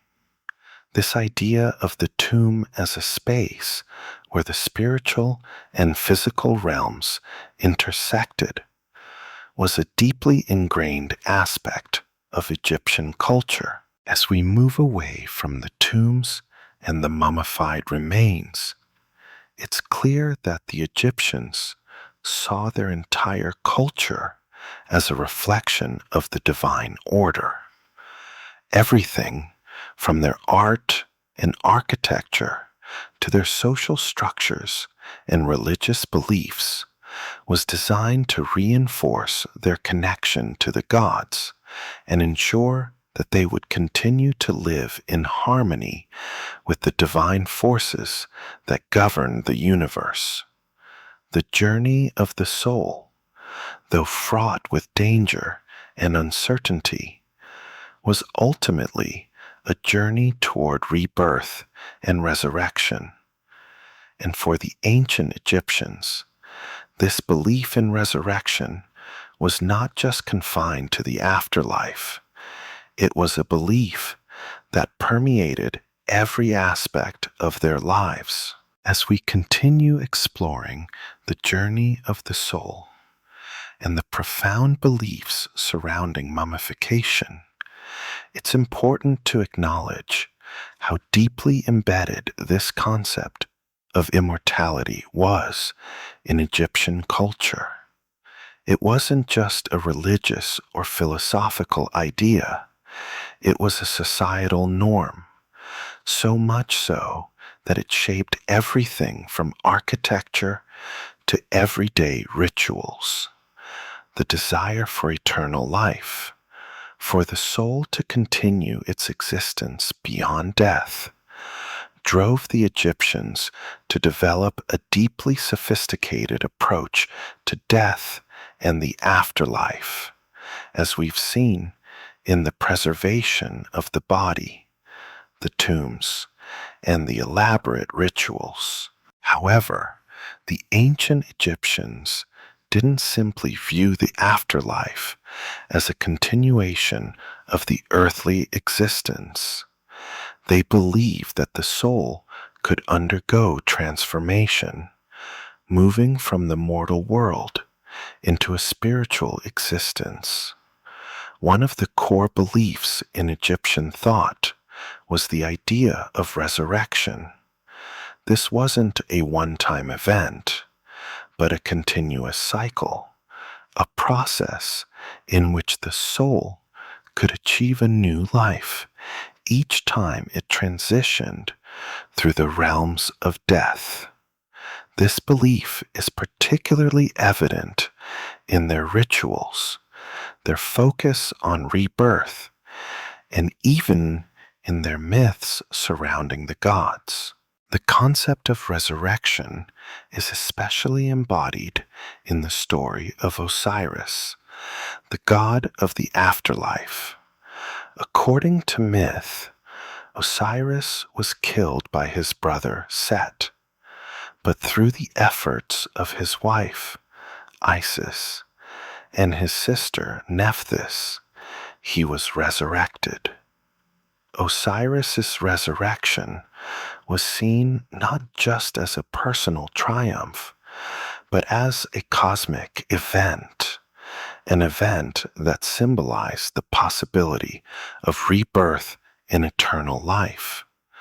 Osiris became the model for all who hoped for resurrection in the afterlife, as he was believed to rule over the souls of the dead and grant them access to immortality. The idea of resurrection permeated Egyptian burial practices. Many tombs, especially those of the elite, were filled with intricate depictions of the deceased in a resurrected form. Paintings and carvings often showed the deceased seated at a feast, receiving offerings from their family members, or even interacting with the gods. These depictions served two purposes. First, they were meant to reassure the living that their loved ones had successfully transitioned into the afterlife. And second, they symbolized the continued life of the deceased in the spiritual realm. The resurrection of the deceased was never seen as a distant, abstract event. It was something the living could interact with and witness, both symbolically and in the everyday rituals they performed. Additionally, resurrection wasn't just for the pharaohs or the elite.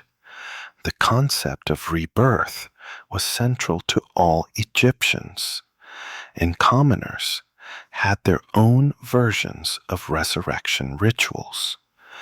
The Book of the Dead, which we've touched on before, contained various spells for the deceased, many of which were specifically designed to facilitate their transformation and rebirth in the afterlife. In these spells, the deceased was often called to rise again, to be reborn like Osiris, and to join the gods in their eternal life. The imagery of rebirth, of a soul rising from the ashes of death, was powerful for Egyptians, and it was embedded in their burial practices. The Egyptians didn't view the afterlife as a passive experience. The deceased were expected to actively engage with their spiritual existence, often in the form of divine protection and involvement in the ongoing cycles of the cosmos. One fascinating feature of this involvement was the role of the gods in the afterlife journey. The gods weren't distant figures, but active participants, guiding the deceased through the trials of the underworld and ultimately facilitating their rebirth into eternity. The gods weren't only concerned with protecting the soul, they were also responsible for ensuring that it could integrate into the spiritual world. One notable aspect of this divine participation was the role of the goddess Hathor, who was often depicted as the protector of the deceased. She was a goddess of love, joy, and motherhood, and she was believed to offer solace to the dead, comforting them as they transitioned into the afterlife. Hathor's role in the afterlife was often symbolized by the welcoming embrace she gave to the deceased, ensuring that they were received warmly into the next phase of existence. For many, Hathor's role in the resurrection process was as crucial as that of Osiris himself. She served as both a protector and a guide, leading the soul through the transition with compassion and care. Another essential aspect of resurrection was the idea of spiritual nourishment. The deceased were not just left to wander in the afterlife. They were provided with sustenance, both physical and spiritual, through the offerings left at their tombs. Food, drink, and various items were placed in the tomb to sustain the soul's journey, but spiritual offerings were equally important. These offerings often took the form of prayers, spells, and invocations that were meant to nourish the soul spiritually. In this way, the living ensured that the soul of the deceased would continue to be cared for, helping them along their journey toward eternal life. Historians still argue over the exact nature of the spiritual sustenance provided to the deceased. Was it simply a symbolic act of respect? Or did the Egyptians believe that these offerings actually played a direct role in nourishing the soul and ensuring its safe passage? Some believe that the offerings were purely symbolic, reflecting the living's desire to honor their ancestors. Others argue that the offerings had a much deeper spiritual significance, allowing the soul to continue to thrive in the afterlife. The importance of food, drink, and spiritual offerings speaks to the Egyptians' belief that death was not an end, but a continuation of existence, one that required care and attention to ensure that it would proceed smoothly. In many ways, the resurrection of the soul wasn't just a private affair, it was a communal event. Families and communities played an active role in ensuring that the deceased had everything they needed for their journey. Whether through the creation of tombs, the placement of offerings, or the performance of rituals, the living were deeply involved in maintaining the balance between the world of the living and the world of the dead. This connection between the living and the deceased was an essential aspect of Egyptian culture, and it reinforced the belief that death was not a separation, but a continuation of life. As we look more closely at the role of resurrection in Egyptian culture, it's important to understand the psychological and emotional impact these beliefs had on the living. The Egyptians' views on death and the afterlife were not just religious. They were deeply entwined with their daily lives and social structures. The emphasis on resurrection, immortality, and eternal life gave the people of ancient Egypt a sense of continuity, a belief that death was not an end, but a transformation. This belief was comforting in a world where death was an inevitable part of life, and it helped the living cope with the loss of loved ones. One particularly fascinating aspect of this belief system was the importance of maintaining family continuity beyond death. Egyptian tombs were often filled with personal items that reflected the deceased's life: tools, jewelry, and even toys for children. These objects were meant to provide a connection between the deceased and their family members. The belief was that these items would help the soul remember its earthly life and continue to interact with the living, ensuring that family bonds remained intact. These tombs also contained inscriptions that were meant to guarantee the deceased's legacy. The hieroglyphs often featured the deceased's name, titles, and a list of accomplishments, ensuring that their memory would live on. For the ancient Egyptians, the act of preserving the deceased's name and identity was just as important as preserving their body. It was believed that as long as the deceased's name was remembered, their soul would continue to exist. This is why tomb robbers were seen as such a threat. They didn't just steal material goods. They robbed the deceased of their legacy and, in doing so, disrupted the continuity of life and death. This connection between the living and the dead was especially important in Egyptian society. The act of burial was a communal one, where family members, priests, and even the community at large would come together to ensure that the deceased's soul was properly cared for.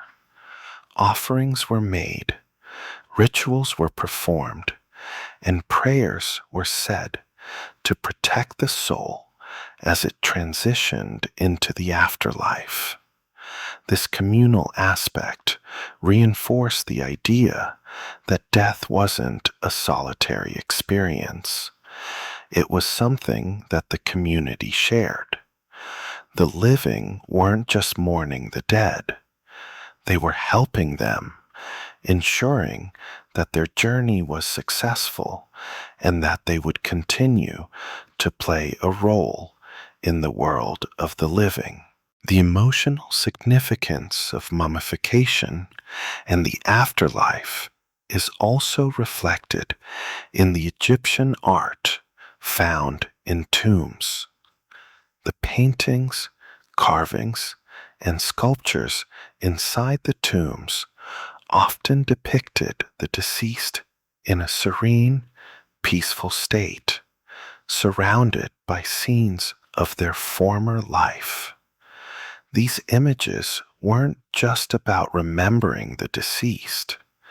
They were about ensuring that the soul would continue to live in a form that was both comforting and protective.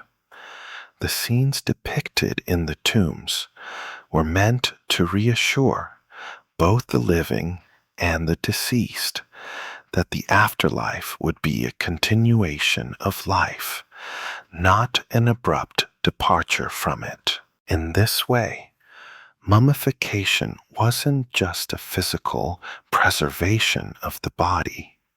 It was a way to preserve the soul, to provide comfort and continuity. It was a means of ensuring that life didn't simply end with death, but that the soul would continue to experience the world in some form for eternity. The act of preserving the body, of wrapping it in linen, applying resins, and filling it with amulets, was not just about stopping decomposition. It was about preserving the essence of the person, ensuring that their journey into the afterlife would be as seamless as possible. But while the focus on resurrection and immortality was comforting, it also carried with it a sense of responsibility. The deceased weren't simply allowed to enter the afterlife. They had to prove their worth. The weighing of the heart, as we've discussed before, was a key element of this judgment process. The soul had to be free from sin and chaos, balanced and pure, in order to continue its journey. This was a powerful symbol for the Egyptians. It wasn't just the preservation of the body that mattered, but the preservation of the soul's integrity. The heart, as the seat of a person's emotions and actions, had to be light enough to pass the divine test. If it was found wanting, the soul would be devoured by Ammit, the goddess of destruction. This judgment process reflected the Egyptians' belief in the importance of living a moral life. The concept of me'et, or balance and order, was central to their worldview, and it applied not just to the afterlife, but to every aspect of daily existence. To live according to Ma'at meant to live in harmony with the gods, with one's community, and with the natural world. The afterlife was seen as a continuation of this balance, where the soul would be tested and rewarded based on how well it had upheld Ma'at during its earthly existence.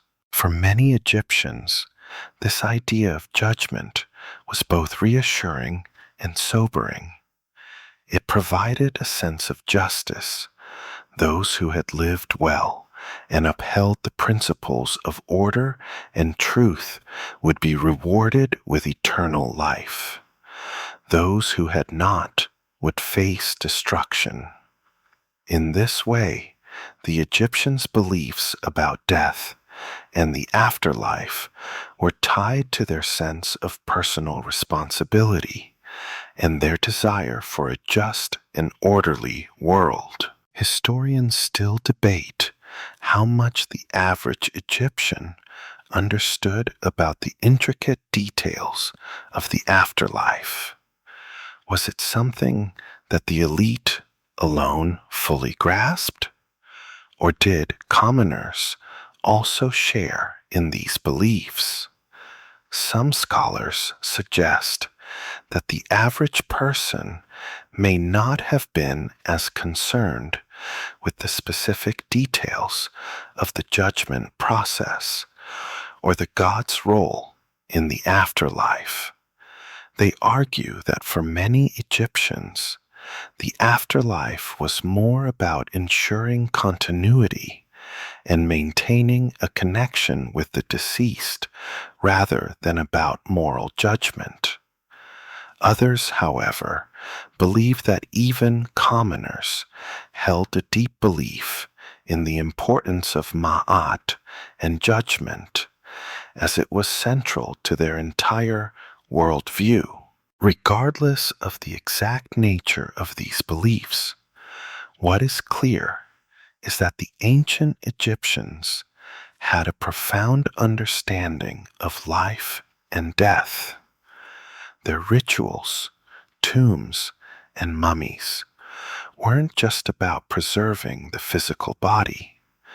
They were about preserving the soul, ensuring continuity, and maintaining order in both the physical and spiritual realms.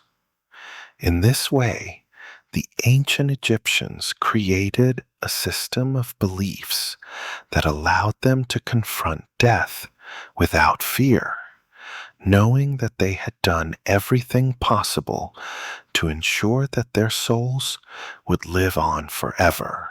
As we reach the final stages of our exploration into the afterlife beliefs of ancient Egypt, it's important to reflect on the enduring legacy of their practices and how they continue to shape modern perceptions of death and immortality. While mummification may seem like an ancient and foreign ritual, the underlying principles of preservation, resurrection, and continuity are themes that resonate even today. One of the most striking aspects of the Egyptian approach to death is their focus on ensuring that the soul would not simply vanish after the body's physical demise. Instead, the soul was to continue its journey, carried forward by the rituals, prayers, and offerings of the living. This idea of a continued connection between the dead and the living is something that modern cultures still wrestle with. In many ways, we continue to preserve the memory of our loved ones, ensuring that their legacies live on through stories, traditions, and even physical memorials. Interestingly, despite the passage of millennia, some of the same basic concepts about immortality and the afterlife are still visible in the rituals we use today.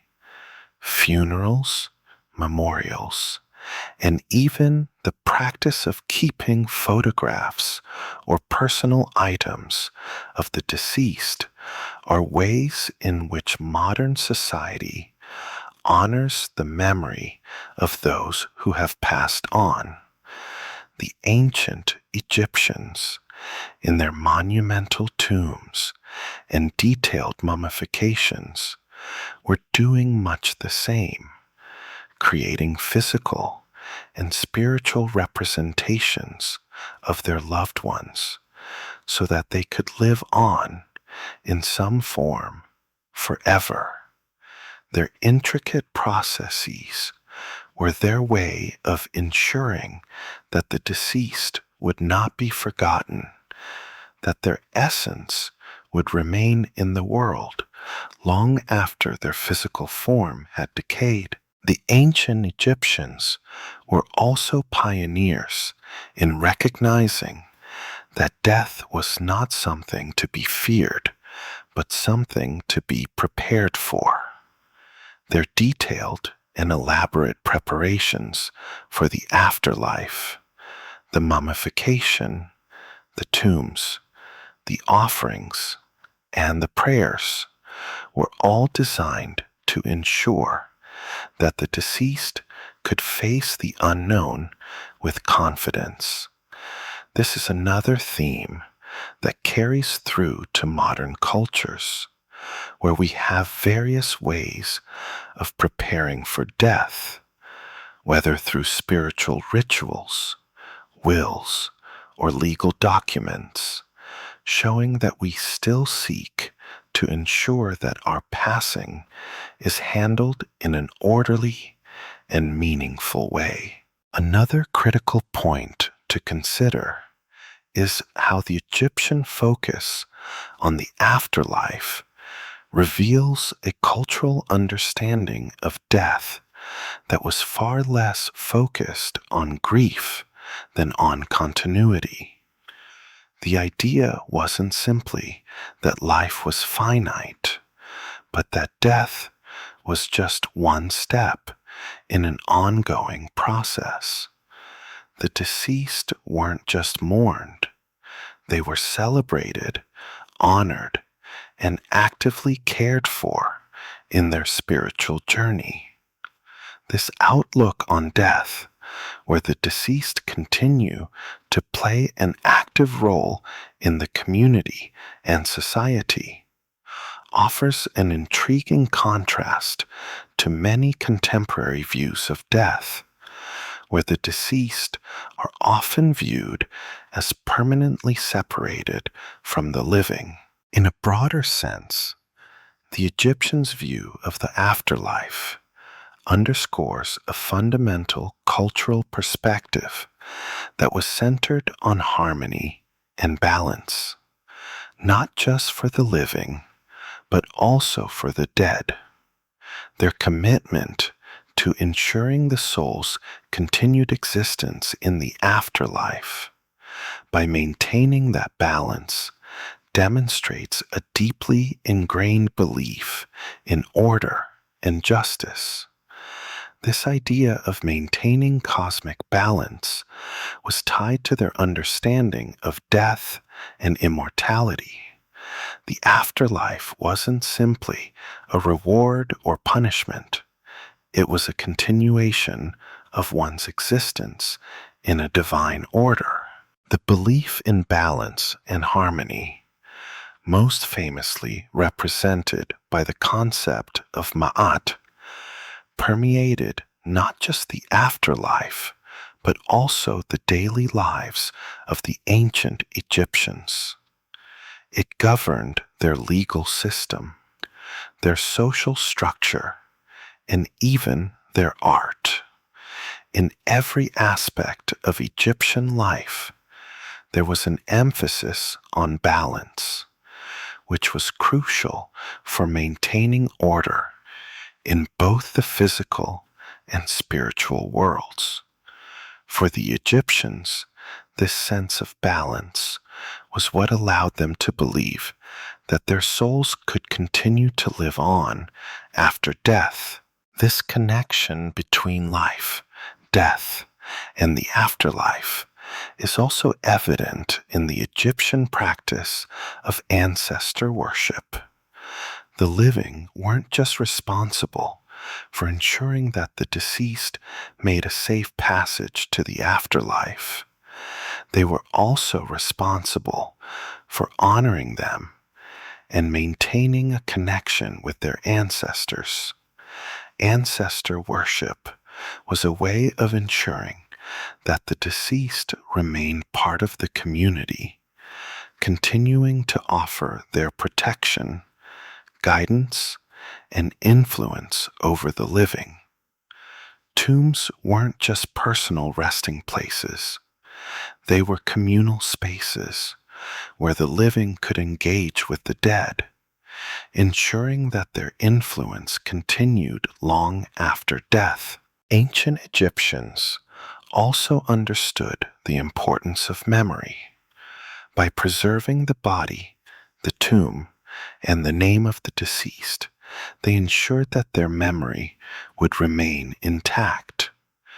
We see this in the carefully inscribed tombs and pyramids that were designed not just for the physical needs of the deceased, but for their spiritual well-being. The writing of names, titles, and deeds was a way of ensuring that the deceased would never be forgotten, that their legacy would live on in the hearts and minds of those who came after them. Even in modern society, we continue to grapple with the idea of legacy and the desire to be remembered after death. Whether through social media, monuments, or even just the stories we leave behind, the idea of preserving our legacy is something that is as important today as it was for the ancient Egyptians. In this way, we can see that the Egyptians' desire to ensure their continued existence through mummification and tomb building was not just an ancient practice. It was part of a universal human desire to leave a lasting imprint on the world. As we look at how the ancient Egyptians viewed death, we realize that their beliefs about the afterlife were not just about fear or grief. They were about continuity, connection, and the ongoing relationship between the living and the dead. Their rituals surrounding mummification, their focus on resurrection and immortality, and their understanding of the afterlife as an extension of life itself, all demonstrate how death was deeply intertwined with their cultural and spiritual beliefs. And in many ways, these beliefs are still with us today as we continue to seek ways to understand and honor the mysteries of life, death, and the eternal cycle that links us all. As we move closer to the conclusion of our journey through ancient Egyptian burial practices, it's crucial to reflect on how the culture's views on death shaped their broader worldview. The Egyptians' unique approach to immortality was not just about the afterlife. It was woven into the very fabric of their existence. Their beliefs about the soul's journey after death were intimately tied to their understanding of life itself. The idea that death was not an end, but a continuation of a journey, shaped their culture in profound ways, and this belief was reflected in nearly every aspect of their daily lives. The tombs, mummies, and rituals we've discussed are more than just relics of an ancient civilization. They are physical representations of a philosophy, one that viewed death and life as two sides of the same coin. This philosophy was central to Egyptian art, architecture, and social structures. It shaped everything from how the Egyptians constructed their homes and public buildings to how they designed their tombs. The focus on eternity, continuity, and the afterlife wasn't just limited to the tomb. It was a theme that carried through to their everyday existence. For example, The ancient Egyptians placed great emphasis on family and lineage. One of the central aspects of the mummification process, especially for the elite, was ensuring that one's name would be remembered. The tombs of pharaohs and nobles were often inscribed with not only their titles and accomplishments, but also the names of their ancestors.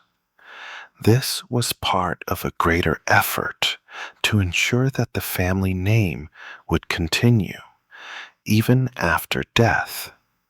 The belief in preserving one's legacy through the afterlife underscores the importance the Egyptians placed on lineage and the continuity of their family's role in society. The Egyptians were also deeply concerned with the welfare of the living, not just the deceased. Tombs weren't just for the dead. They were sacred spaces that connected the worlds of the living and the dead. They served as places where the living could come to honor their ancestors, perform rituals, and maintain that crucial connection between life and death. Through these ongoing acts of remembrance, the dead were believed to continue influencing the living, offering protection and guidance. This belief in spiritual reciprocity, the idea that the living and the dead had an ongoing relationship, was fundamental to the Egyptian worldview. This reciprocal relationship between the living and the dead can be seen in the numerous rituals and offerings that took place at tombs. It wasn't enough to simply bury the deceased and leave them undisturbed. The living had an obligation to continue providing for them, ensuring that they had the necessary provisions for their journey into the afterlife. This act of continuing to care for the deceased through offerings of food, drink, and even material possessions was seen as a vital part of maintaining the balance between the living and the dead. In this way, death was not a final departure, but an ongoing part of life, a part that required active participation from the living. Moreover, the practice of mummification and the rituals surrounding death reflected the Egyptians' belief in cosmic order and the forces that governed the universe. Their belief in Ma'at, the concept of truth, balance, and order, wasn't just a philosophical idea.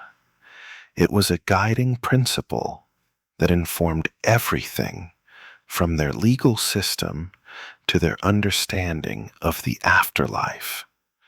The focus on maintaining balance and harmony was central to their burial practices. The process of mummification, the rituals performed, and the tombs themselves were all designed to ensure that the deceased's soul would be able to pass through the afterlife without encountering chaos or disorder.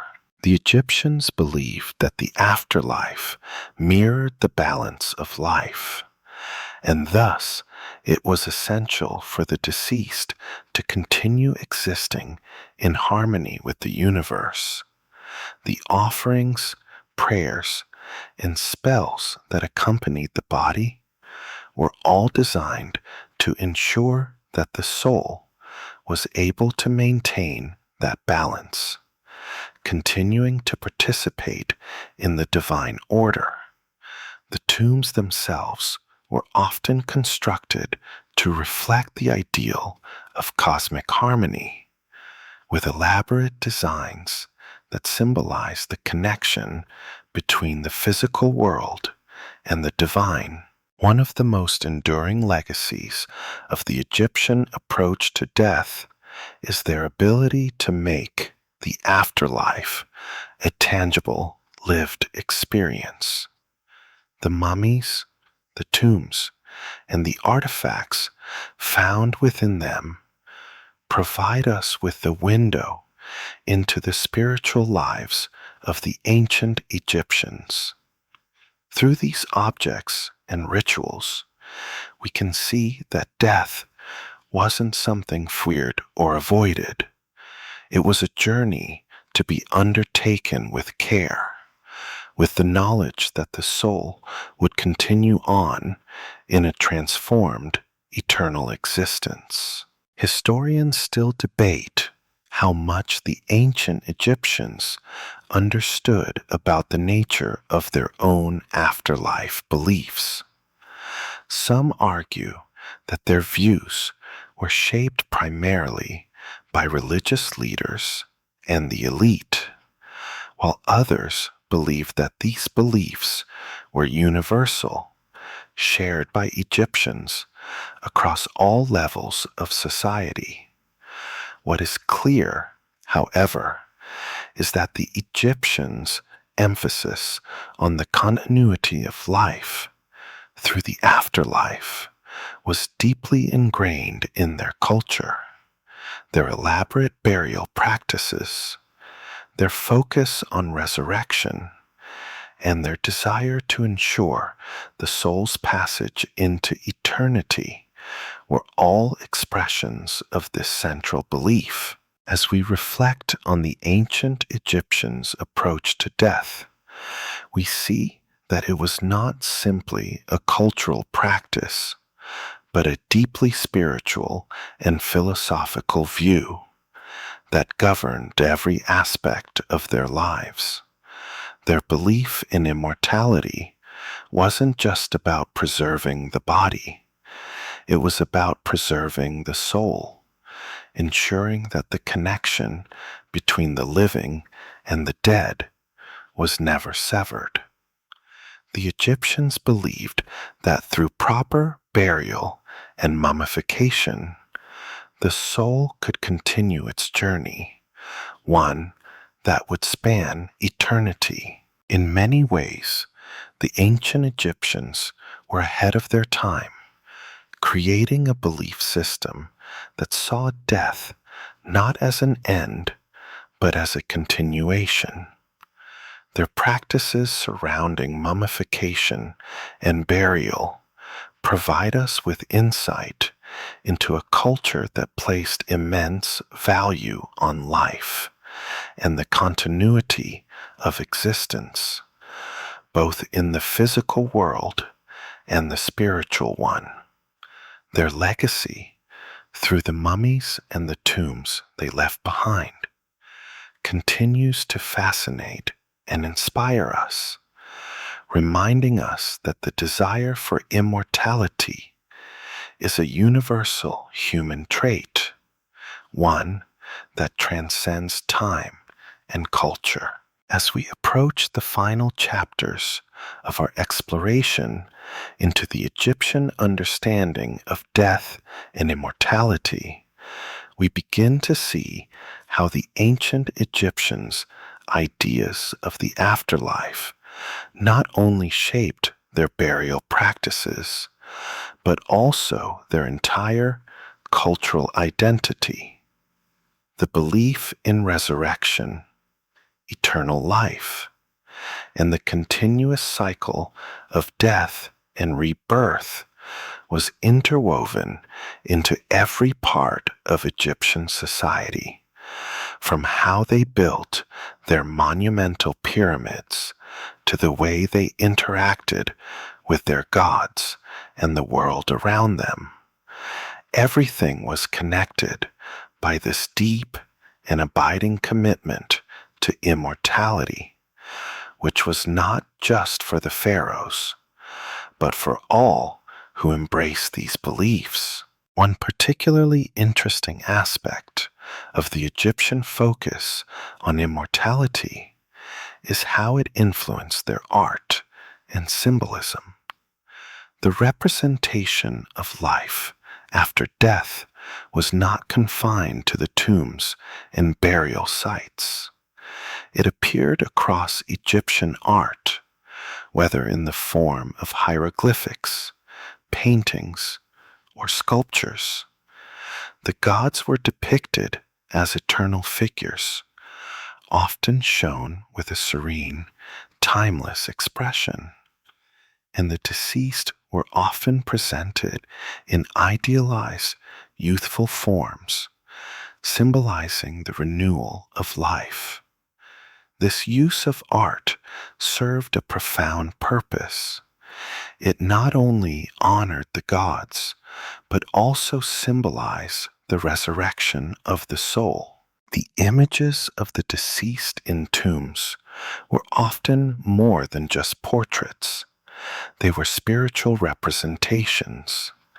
The body in the tomb was preserved, but the image created through art served as a medium for the soul to interact with the divine.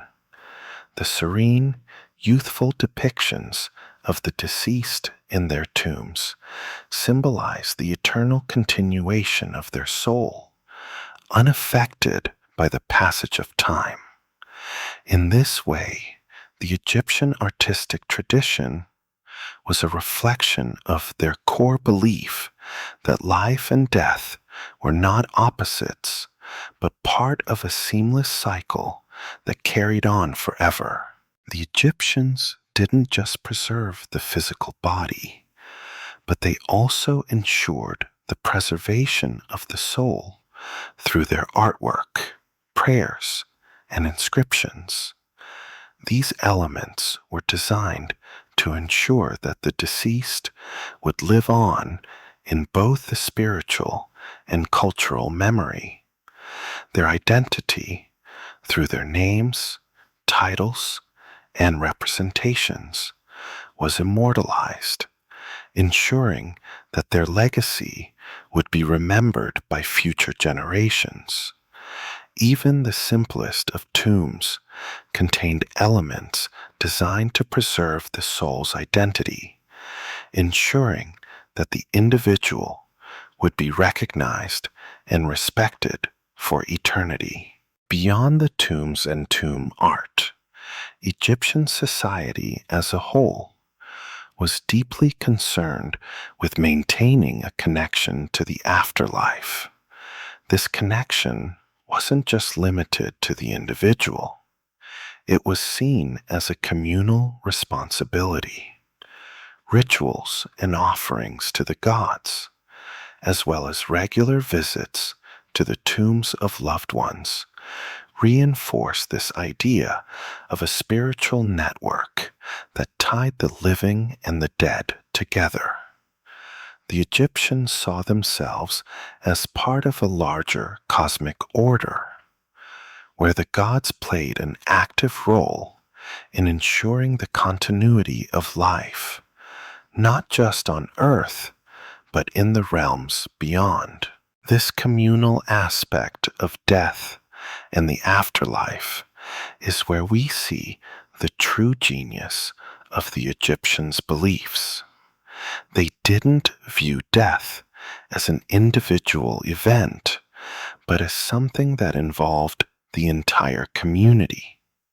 Whether through the offering of food, the lighting of incense, or the recitation of prayers, every Egyptian was involved in maintaining the balance between the living and the dead. The act of honoring the deceased wasn't just a personal act of remembrance. It was a way of ensuring that cosmic order remained intact, that Mayat was preserved, and that the soul could successfully navigate the afterlife. One of the most enduring aspects of Egyptian funerary practices is the way that they continue to influence modern ideas of death and legacy. The idea that the soul can continue its existence beyond death is a theme that still resonates with many cultures today. The desire for immortality, for the soul to be preserved, is an enduring part of the human experience. While our practices and beliefs may differ, the fundamental desire to leave a lasting legacy, to ensure that we live on in some form, is universal. Interestingly, the Egyptian approach to death and immortality also influenced later cultures, especially those in the Mediterranean and Near East. The Greeks, for example, adopted many Egyptian ideas about the afterlife, integrating them into their own religious beliefs and mythologies. The concept of the soul's journey to the afterlife, the idea of divine judgment, and the resurrection of the deceased are all themes that the Greeks explored in their own religious practices. Even the concept of mummification itself spread across the ancient world, influencing other cultures that sought to preserve the body for the afterlife. Moreover, the fascination with Egyptian mummies and tombs continues to captivate the modern world. The discovery of Tutankhamun's tomb in 1922, for example, sparked a global fascination with Egyptian culture and its elaborate burial practices.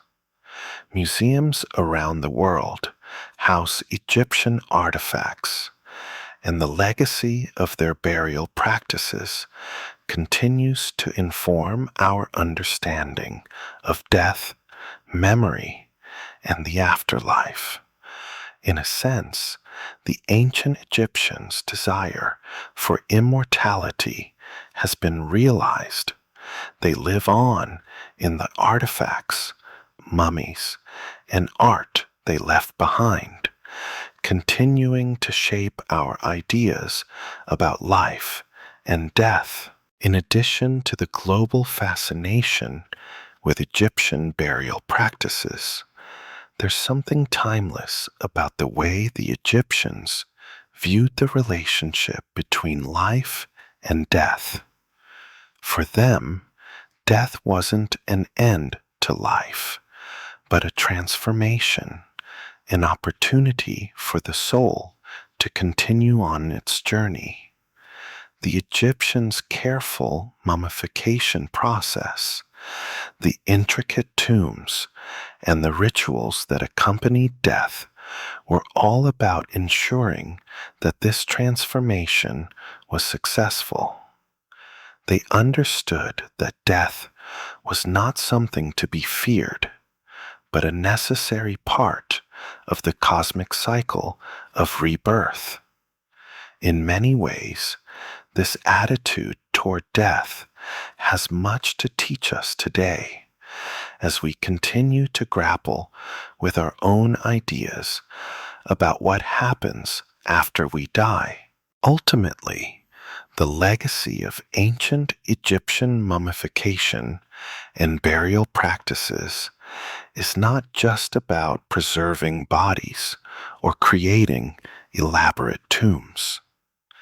It's about a culture's deep commitment to ensuring that death was not the end, but part of an ongoing process of transformation, rebirth, and eternal life. The Egyptians' beliefs about the afterlife reflect their profound understanding of the cyclical nature of existence, where life, death, and rebirth are inextricably linked. And in this way, their practices and beliefs continue to inspire awe and wonder, reminding us that the desire for immortality is as old as humanity itself. At this stage in our exploration of ancient Egyptian mummification and the afterlife, we are left with a deep sense of the culture's intricate relationship with life, death, and immortality. Their elaborate burial practices, belief in the soul's continued existence, and the profound role the afterlife played in their everyday lives provide us with a lens through which we can examine our own understanding of death and legacy. But just as importantly, it forces us to acknowledge the universal human desire to be remembered and to maintain a connection with those we love, even after death. The Egyptians' focus on resurrection and eternal life permeated every aspect of their society, from the largest tombs of the pharaohs to the simplest burial practices of commoners. The afterlife was viewed as a fundamental continuation of life itself. In this sense, the afterlife was not separate from the world of the living, but instead a reflection of it, an extension of the physical life, where individuals would continue to exist in a spiritual form. The rituals, prayers, and offerings made to ensure this transition were seen as essential to maintaining cosmic harmony, not just for the deceased, but for the living community as well. One of the most interesting features of this belief system is the way it shaped social structures. The role of the pharaoh, for instance, was not limited to that of a ruler in life, but extended far beyond it.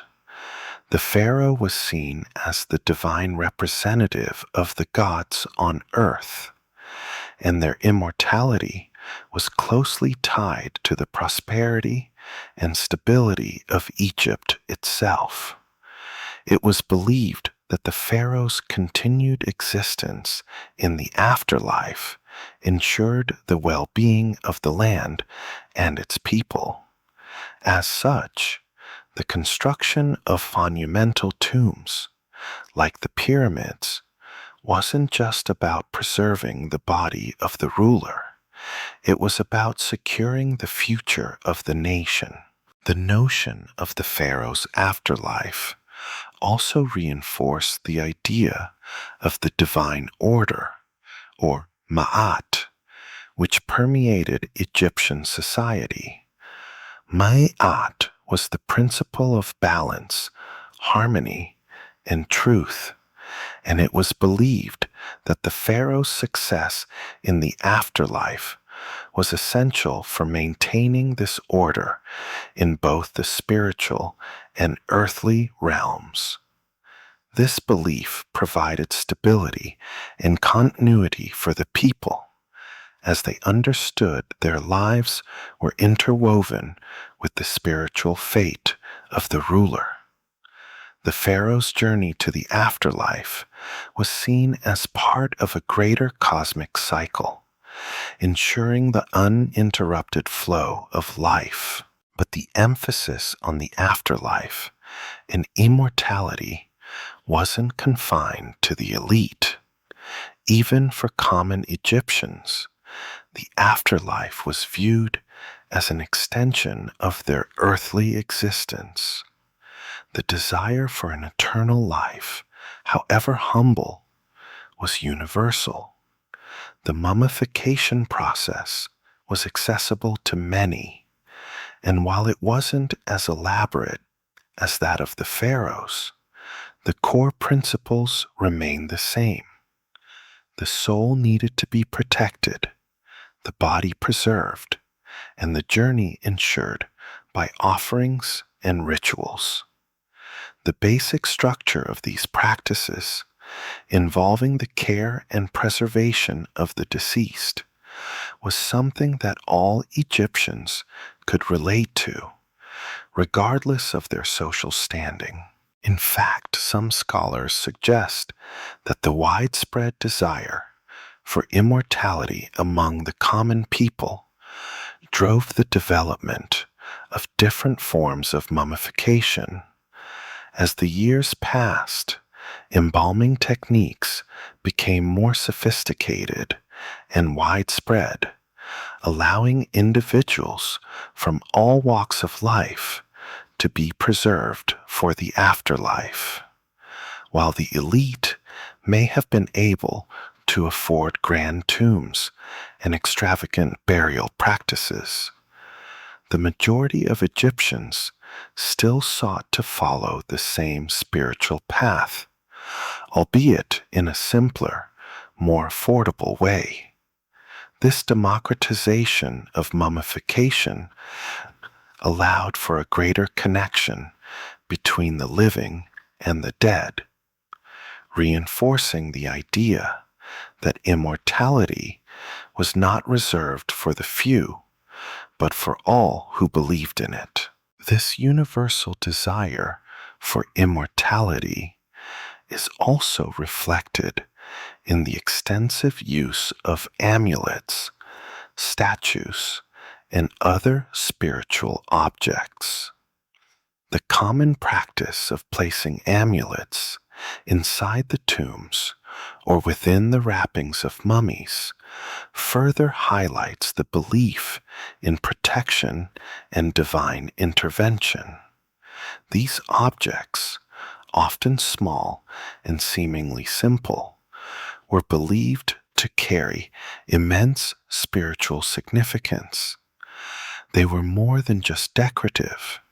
They were tools that allowed the deceased to interact with the divine, ensuring that their journey was smooth and their place in the afterlife secure.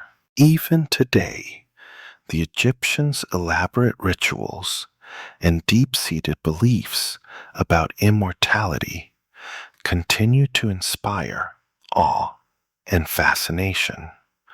The mummies themselves, preserved through millennia of careful preparation, stand as a testament to their commitment to the afterlife.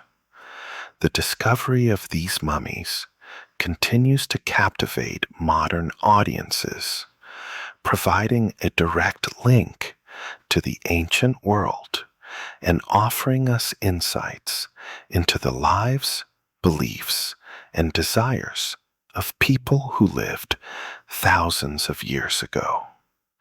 The fact that these individuals' legacies continue to be felt today speaks to the success of the Egyptian system of remembrance. By ensuring that the dead were never truly gone, they allowed their culture to endure for millennia. Moreover, the impact of Egyptian mummification on contemporary society can be seen in how we honor and preserve our deceased today. Though the methods are vastly different, the desire to ensure that the memory of our loved ones lives on is universal. Whether through cemeteries, memorials, or even digital archives, humans continue to find ways to immortalize the souls of those who have passed. We've come a long way from the elaborate tombs and mummified bodies of ancient Egypt, but the core principle remains the same: the need to remember, to preserve, and to continue the story of those who have gone before us. The legacy of Egyptian mummification and their beliefs about the afterlife also reminds us of how much cultures around the world have shaped our own understanding of life and death. Egyptian beliefs influenced Greek, Roman, and even Christian ideas of the afterlife. The idea that death is not a finality, but a transformation, whether through resurrection, reincarnation, or spiritual transcendence, can be seen throughout world history. The Egyptians were not the only ones who believed in an eternal life, but their approach was one of the earliest and most comprehensive, laying the foundation for countless other belief systems. In the end, the ancient Egyptians achieved what many of us desire: immortality, through their careful mummification practices, their tombs, and the rituals they left behind. They ensured that their names, their bodies, and their stories would be remembered forever. In doing so, they left us with a profound legacy that continues to shape our ideas about life, death, and the afterlife.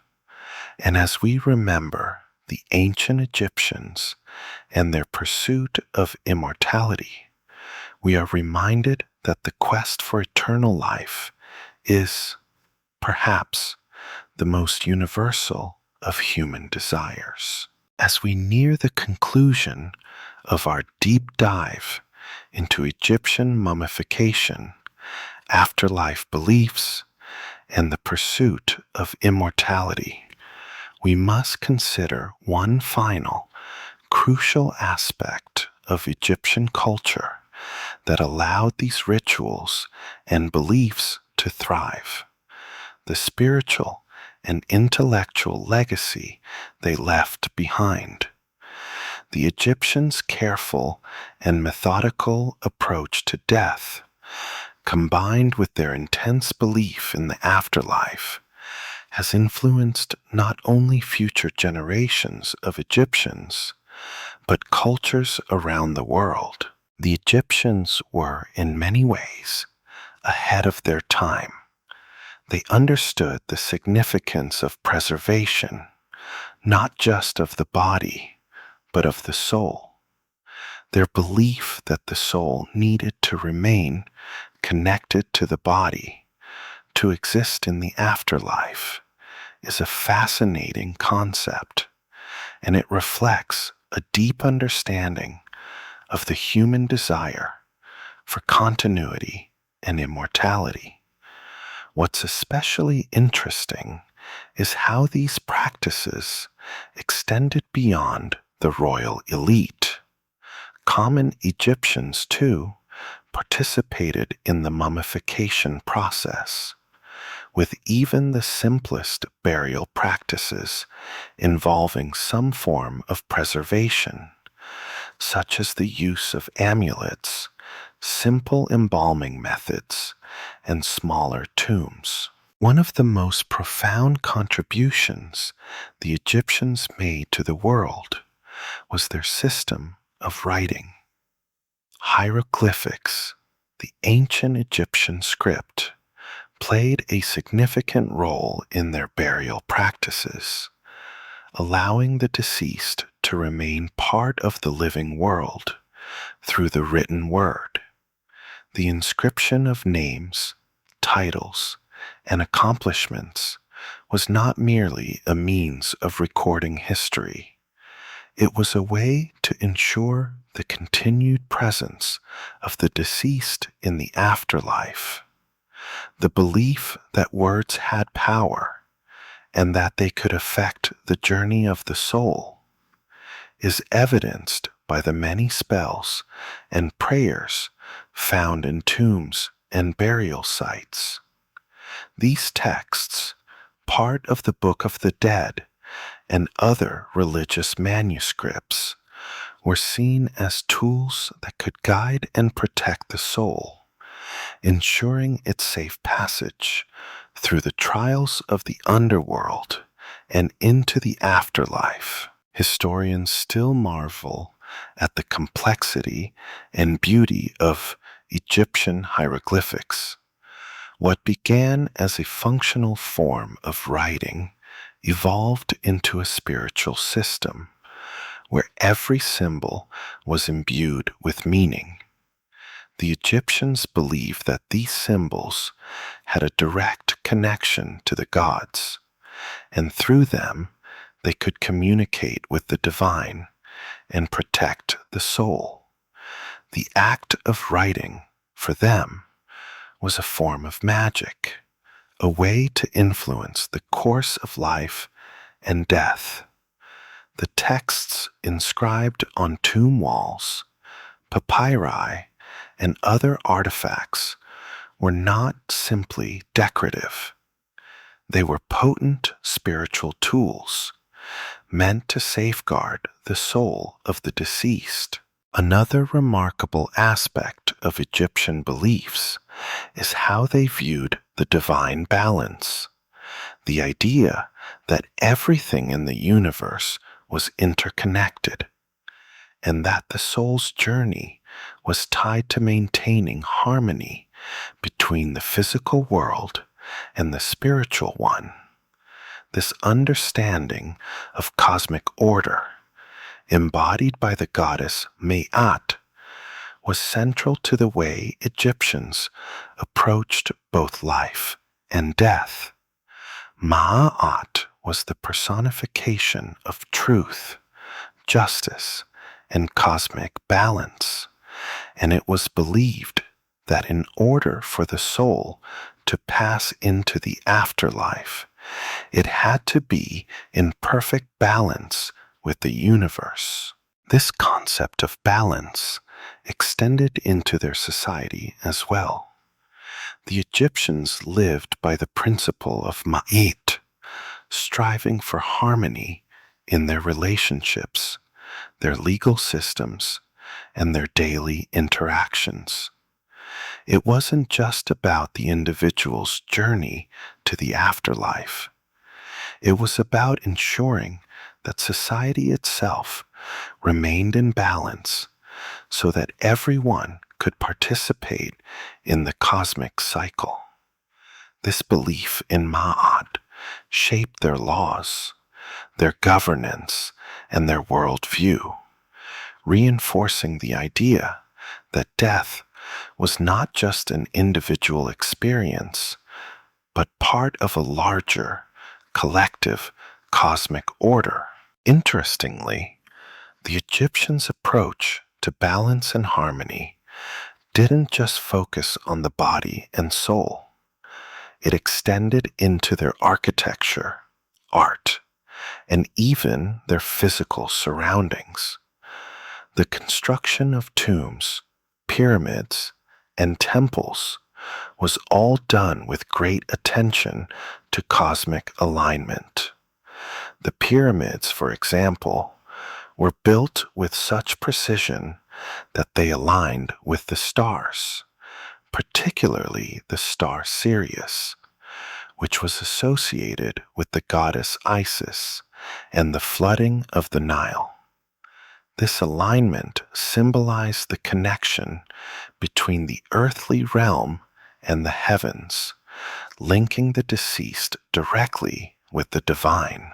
The preservation of the body through mummification was itself a symbolic act of maintaining this cosmic balance. Just as the physical body had to be protected from decay, so too did the soul need to be protected from the dangers of the underworld. The tomb, with its inscriptions, offerings, and amulets, served as a sacred space where the deceased could be assured of their place in the cosmic order, ensuring they would continue to exist harmoniously in the afterlife. The Egyptians' approach to the afterlife also had an intellectual dimension. While their rituals were deeply spiritual, they were also practical. The texts and spells inscribed on tombs were detailed and carefully structured, often providing a roadmap for the deceased to follow on their journey. These texts outline the steps the soul would need to take, the gods they would encounter, and the challenges they would face. This intellectual approach to death is what made Egyptian afterlife beliefs so compelling. They weren't just abstract spiritual concepts, but were also detailed, systematic, and actionable. The Egyptians understood the afterlife as a journey that required preparation, knowledge, and protection. Today we continue to be inspired by the Egyptians' ability to blend intellectual rigor with spiritual depth. Their approach to mummification, to the afterlife, and to the preservation of the soul was not just a religious duty. It was a form of knowledge, a belief system that governed every aspect of their lives.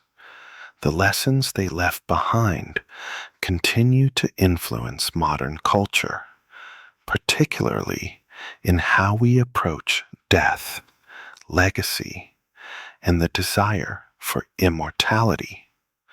Whether through memorials, traditions, or stories, humans continue to seek ways to preserve their essence, just as the Egyptians did. By studying the ancient Egyptians, we are reminded of how deeply human the desire for immortality is. The pursuit of life beyond death is not just a concept for the ancient past. It's something that transcends time and culture. The ancient Egyptians showed us that death is not an end, but a transformation, a journey that continues even when the body is gone. Their lasting legacy, through their mummies, tombs, and artifacts, proves that their belief in the eternal continuity of life and death will never truly fade away. As we bring this journey through the ancient Egyptian beliefs about mummification and the afterlife to a close, it's vital to take a moment to reflect on the lasting impact of these practices, not just on history, but on the very way we think about life, death, and immortality. The Egyptians were a people who faced death with remarkable certainty and an unwavering belief in the continuity of life. In their mummification rituals, in their construction of tombs, and in their intricate religious texts, they made sure that death was not something to fear, but something to prepare for, a passage from one form of existence to another. Their approach to mummification was more than a physical process. It was an art form, a sacred ritual, and a spiritual safeguard. By preserving the body, the Egyptians believed they were safeguarding the soul's journey into eternity. And while their beliefs were specific to their culture and time, the underlying human desires they will reflect, our fear of the unknown, our hope for immortality, and our desire to be remembered, are universal. For centuries, the art of mummification remained a practice tied closely to the elite of society, particularly pharaohs. These rulers, seen as living gods, were afforded elaborate burial rites, designed not only to ensure their personal immortality, but to maintain cosmic harmony and order. Their tombs were grand, with treasures that would accompany them on their journey into the afterlife, ensuring they would continue to rule, even in death. The pyramids, with their awe-inspiring scale and alignment with the heavens, were not simply tombs. They were gateways, portals to the divine, constructed to provide the pharaohs a place in eternity. But as we've explored, the desire for immortality wasn't reserved solely for the powerful. Even the most humble Egyptians could aspire to some form of afterlife. They too sought protection for their souls, though in simpler, less grandiose ways. Even within these modest tombs, we find offerings, amulets, and inscriptions, symbols of the hope that their souls, like those of the kings, would continue on in the divine world. The universality of this desire for immortality underscores the commonality of human experience, transcending status, wealth, and power.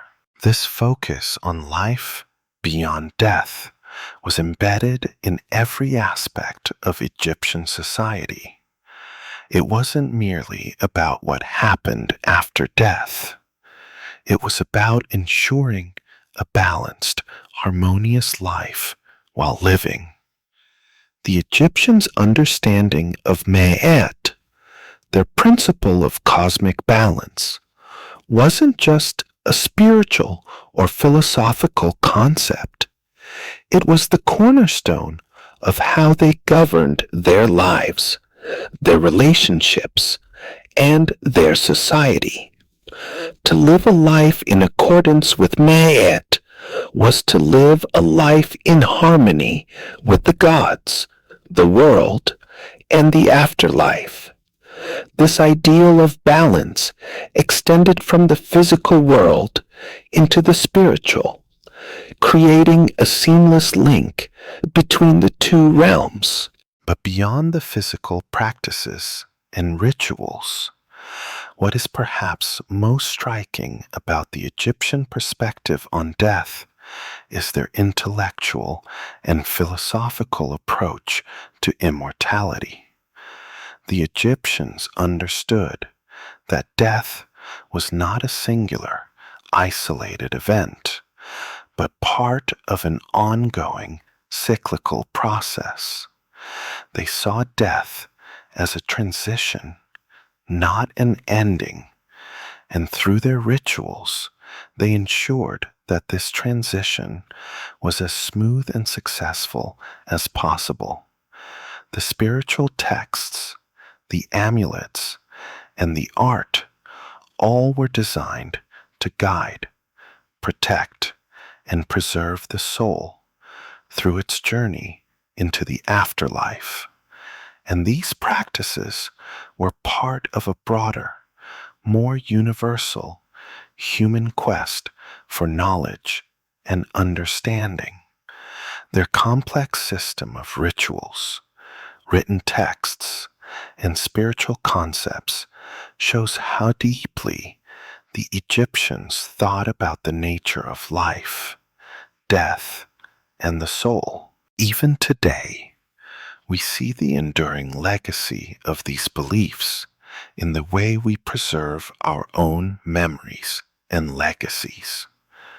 Modern burial practices, memorials, and even the way we speak of the dead reflect the same basic human desire to ensure that the essence of those we love lives on after them. The Egyptians did this with their mummies, their tombs, and their inscriptions, offering the dead not just a resting place, but a place in the eternal cycle of life, death, and rebirth. But the Egyptian concept of death wasn't one of dread.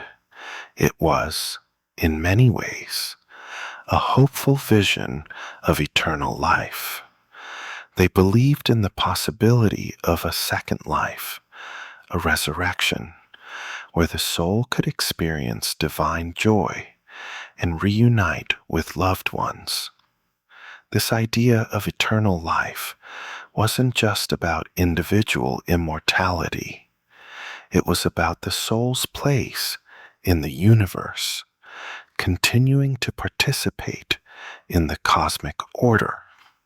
The Egyptians saw the afterlife as a chance to continue the cycle, a place where balance, peace, and harmony would prevail. What makes their approach to immortality so compelling is how it reflects a universal desire that transcends time and culture, the desire to leave a legacy, to be remembered, and to know that our lives have meaning beyond our immediate existence. The ancient Egyptians, through their elaborate mummification practices and spiritual beliefs, found a way to preserve that meaning, ensuring that their souls, like those of the pharaohs, would live on in some form. Perhaps this is why, even thousands of years later, we continue to be fascinated by the ancient Egyptians and their practices. Their mummies, tombs, and texts give us a glimpse into a world where death was not feared, but embraced as a necessary transition. Their legacy, through the mummies they left behind, reminds us that the desire for immortality is not confined to the past. It's something all humans share, something that connects us to the ancient past and will likely continue to shape our thoughts about death and legacy for generations to come. In the end, the ancient Egyptians' belief in the afterlife serves as a powerful reminder of the human capacity for hope and the universal desire for immortality. Their elaborate practices, their understanding of life and death, and their profound belief in resurrection all left a legacy that continues to captivate us. By exploring their practices, we not only learn about the Egyptians themselves, but also about our shared human condition and our ongoing quest for meaning, connection, and eternity.